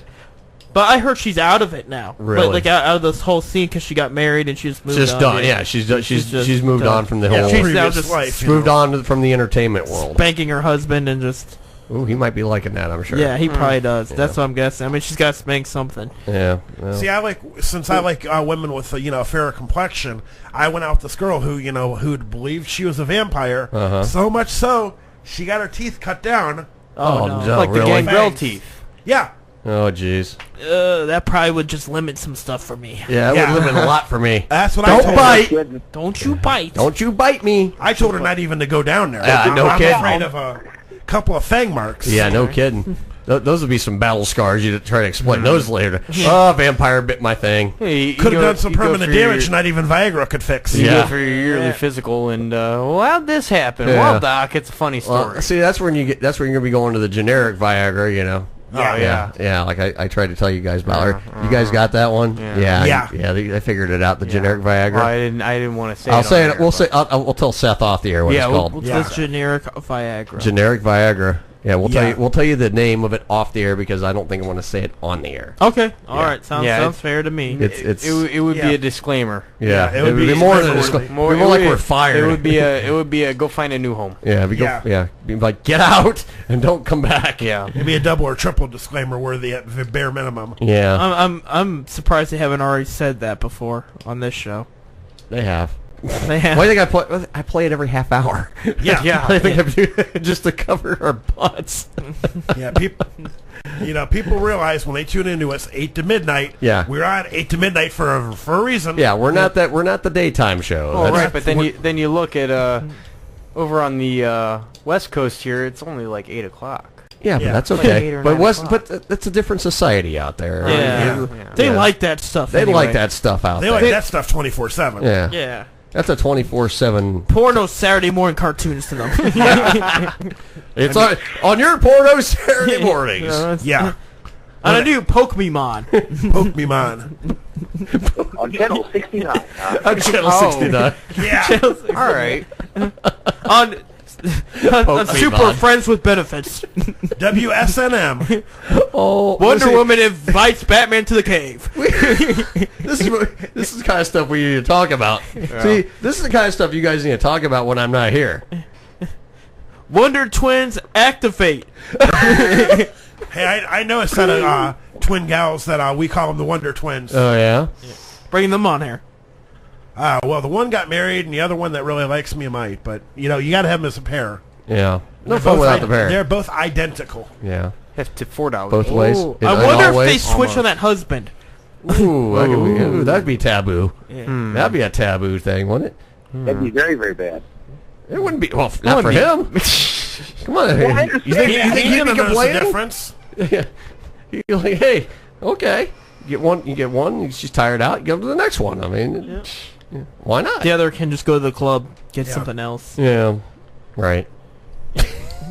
It's a bad idea. Or maybe they all both come in together at the same time. And he's got to get the right one, or he gets divorced. Oh yeah, that would be a tough one. Ooh. But it still turns them on. I know. Then they start rubbing each other, and then they get the hot oil out.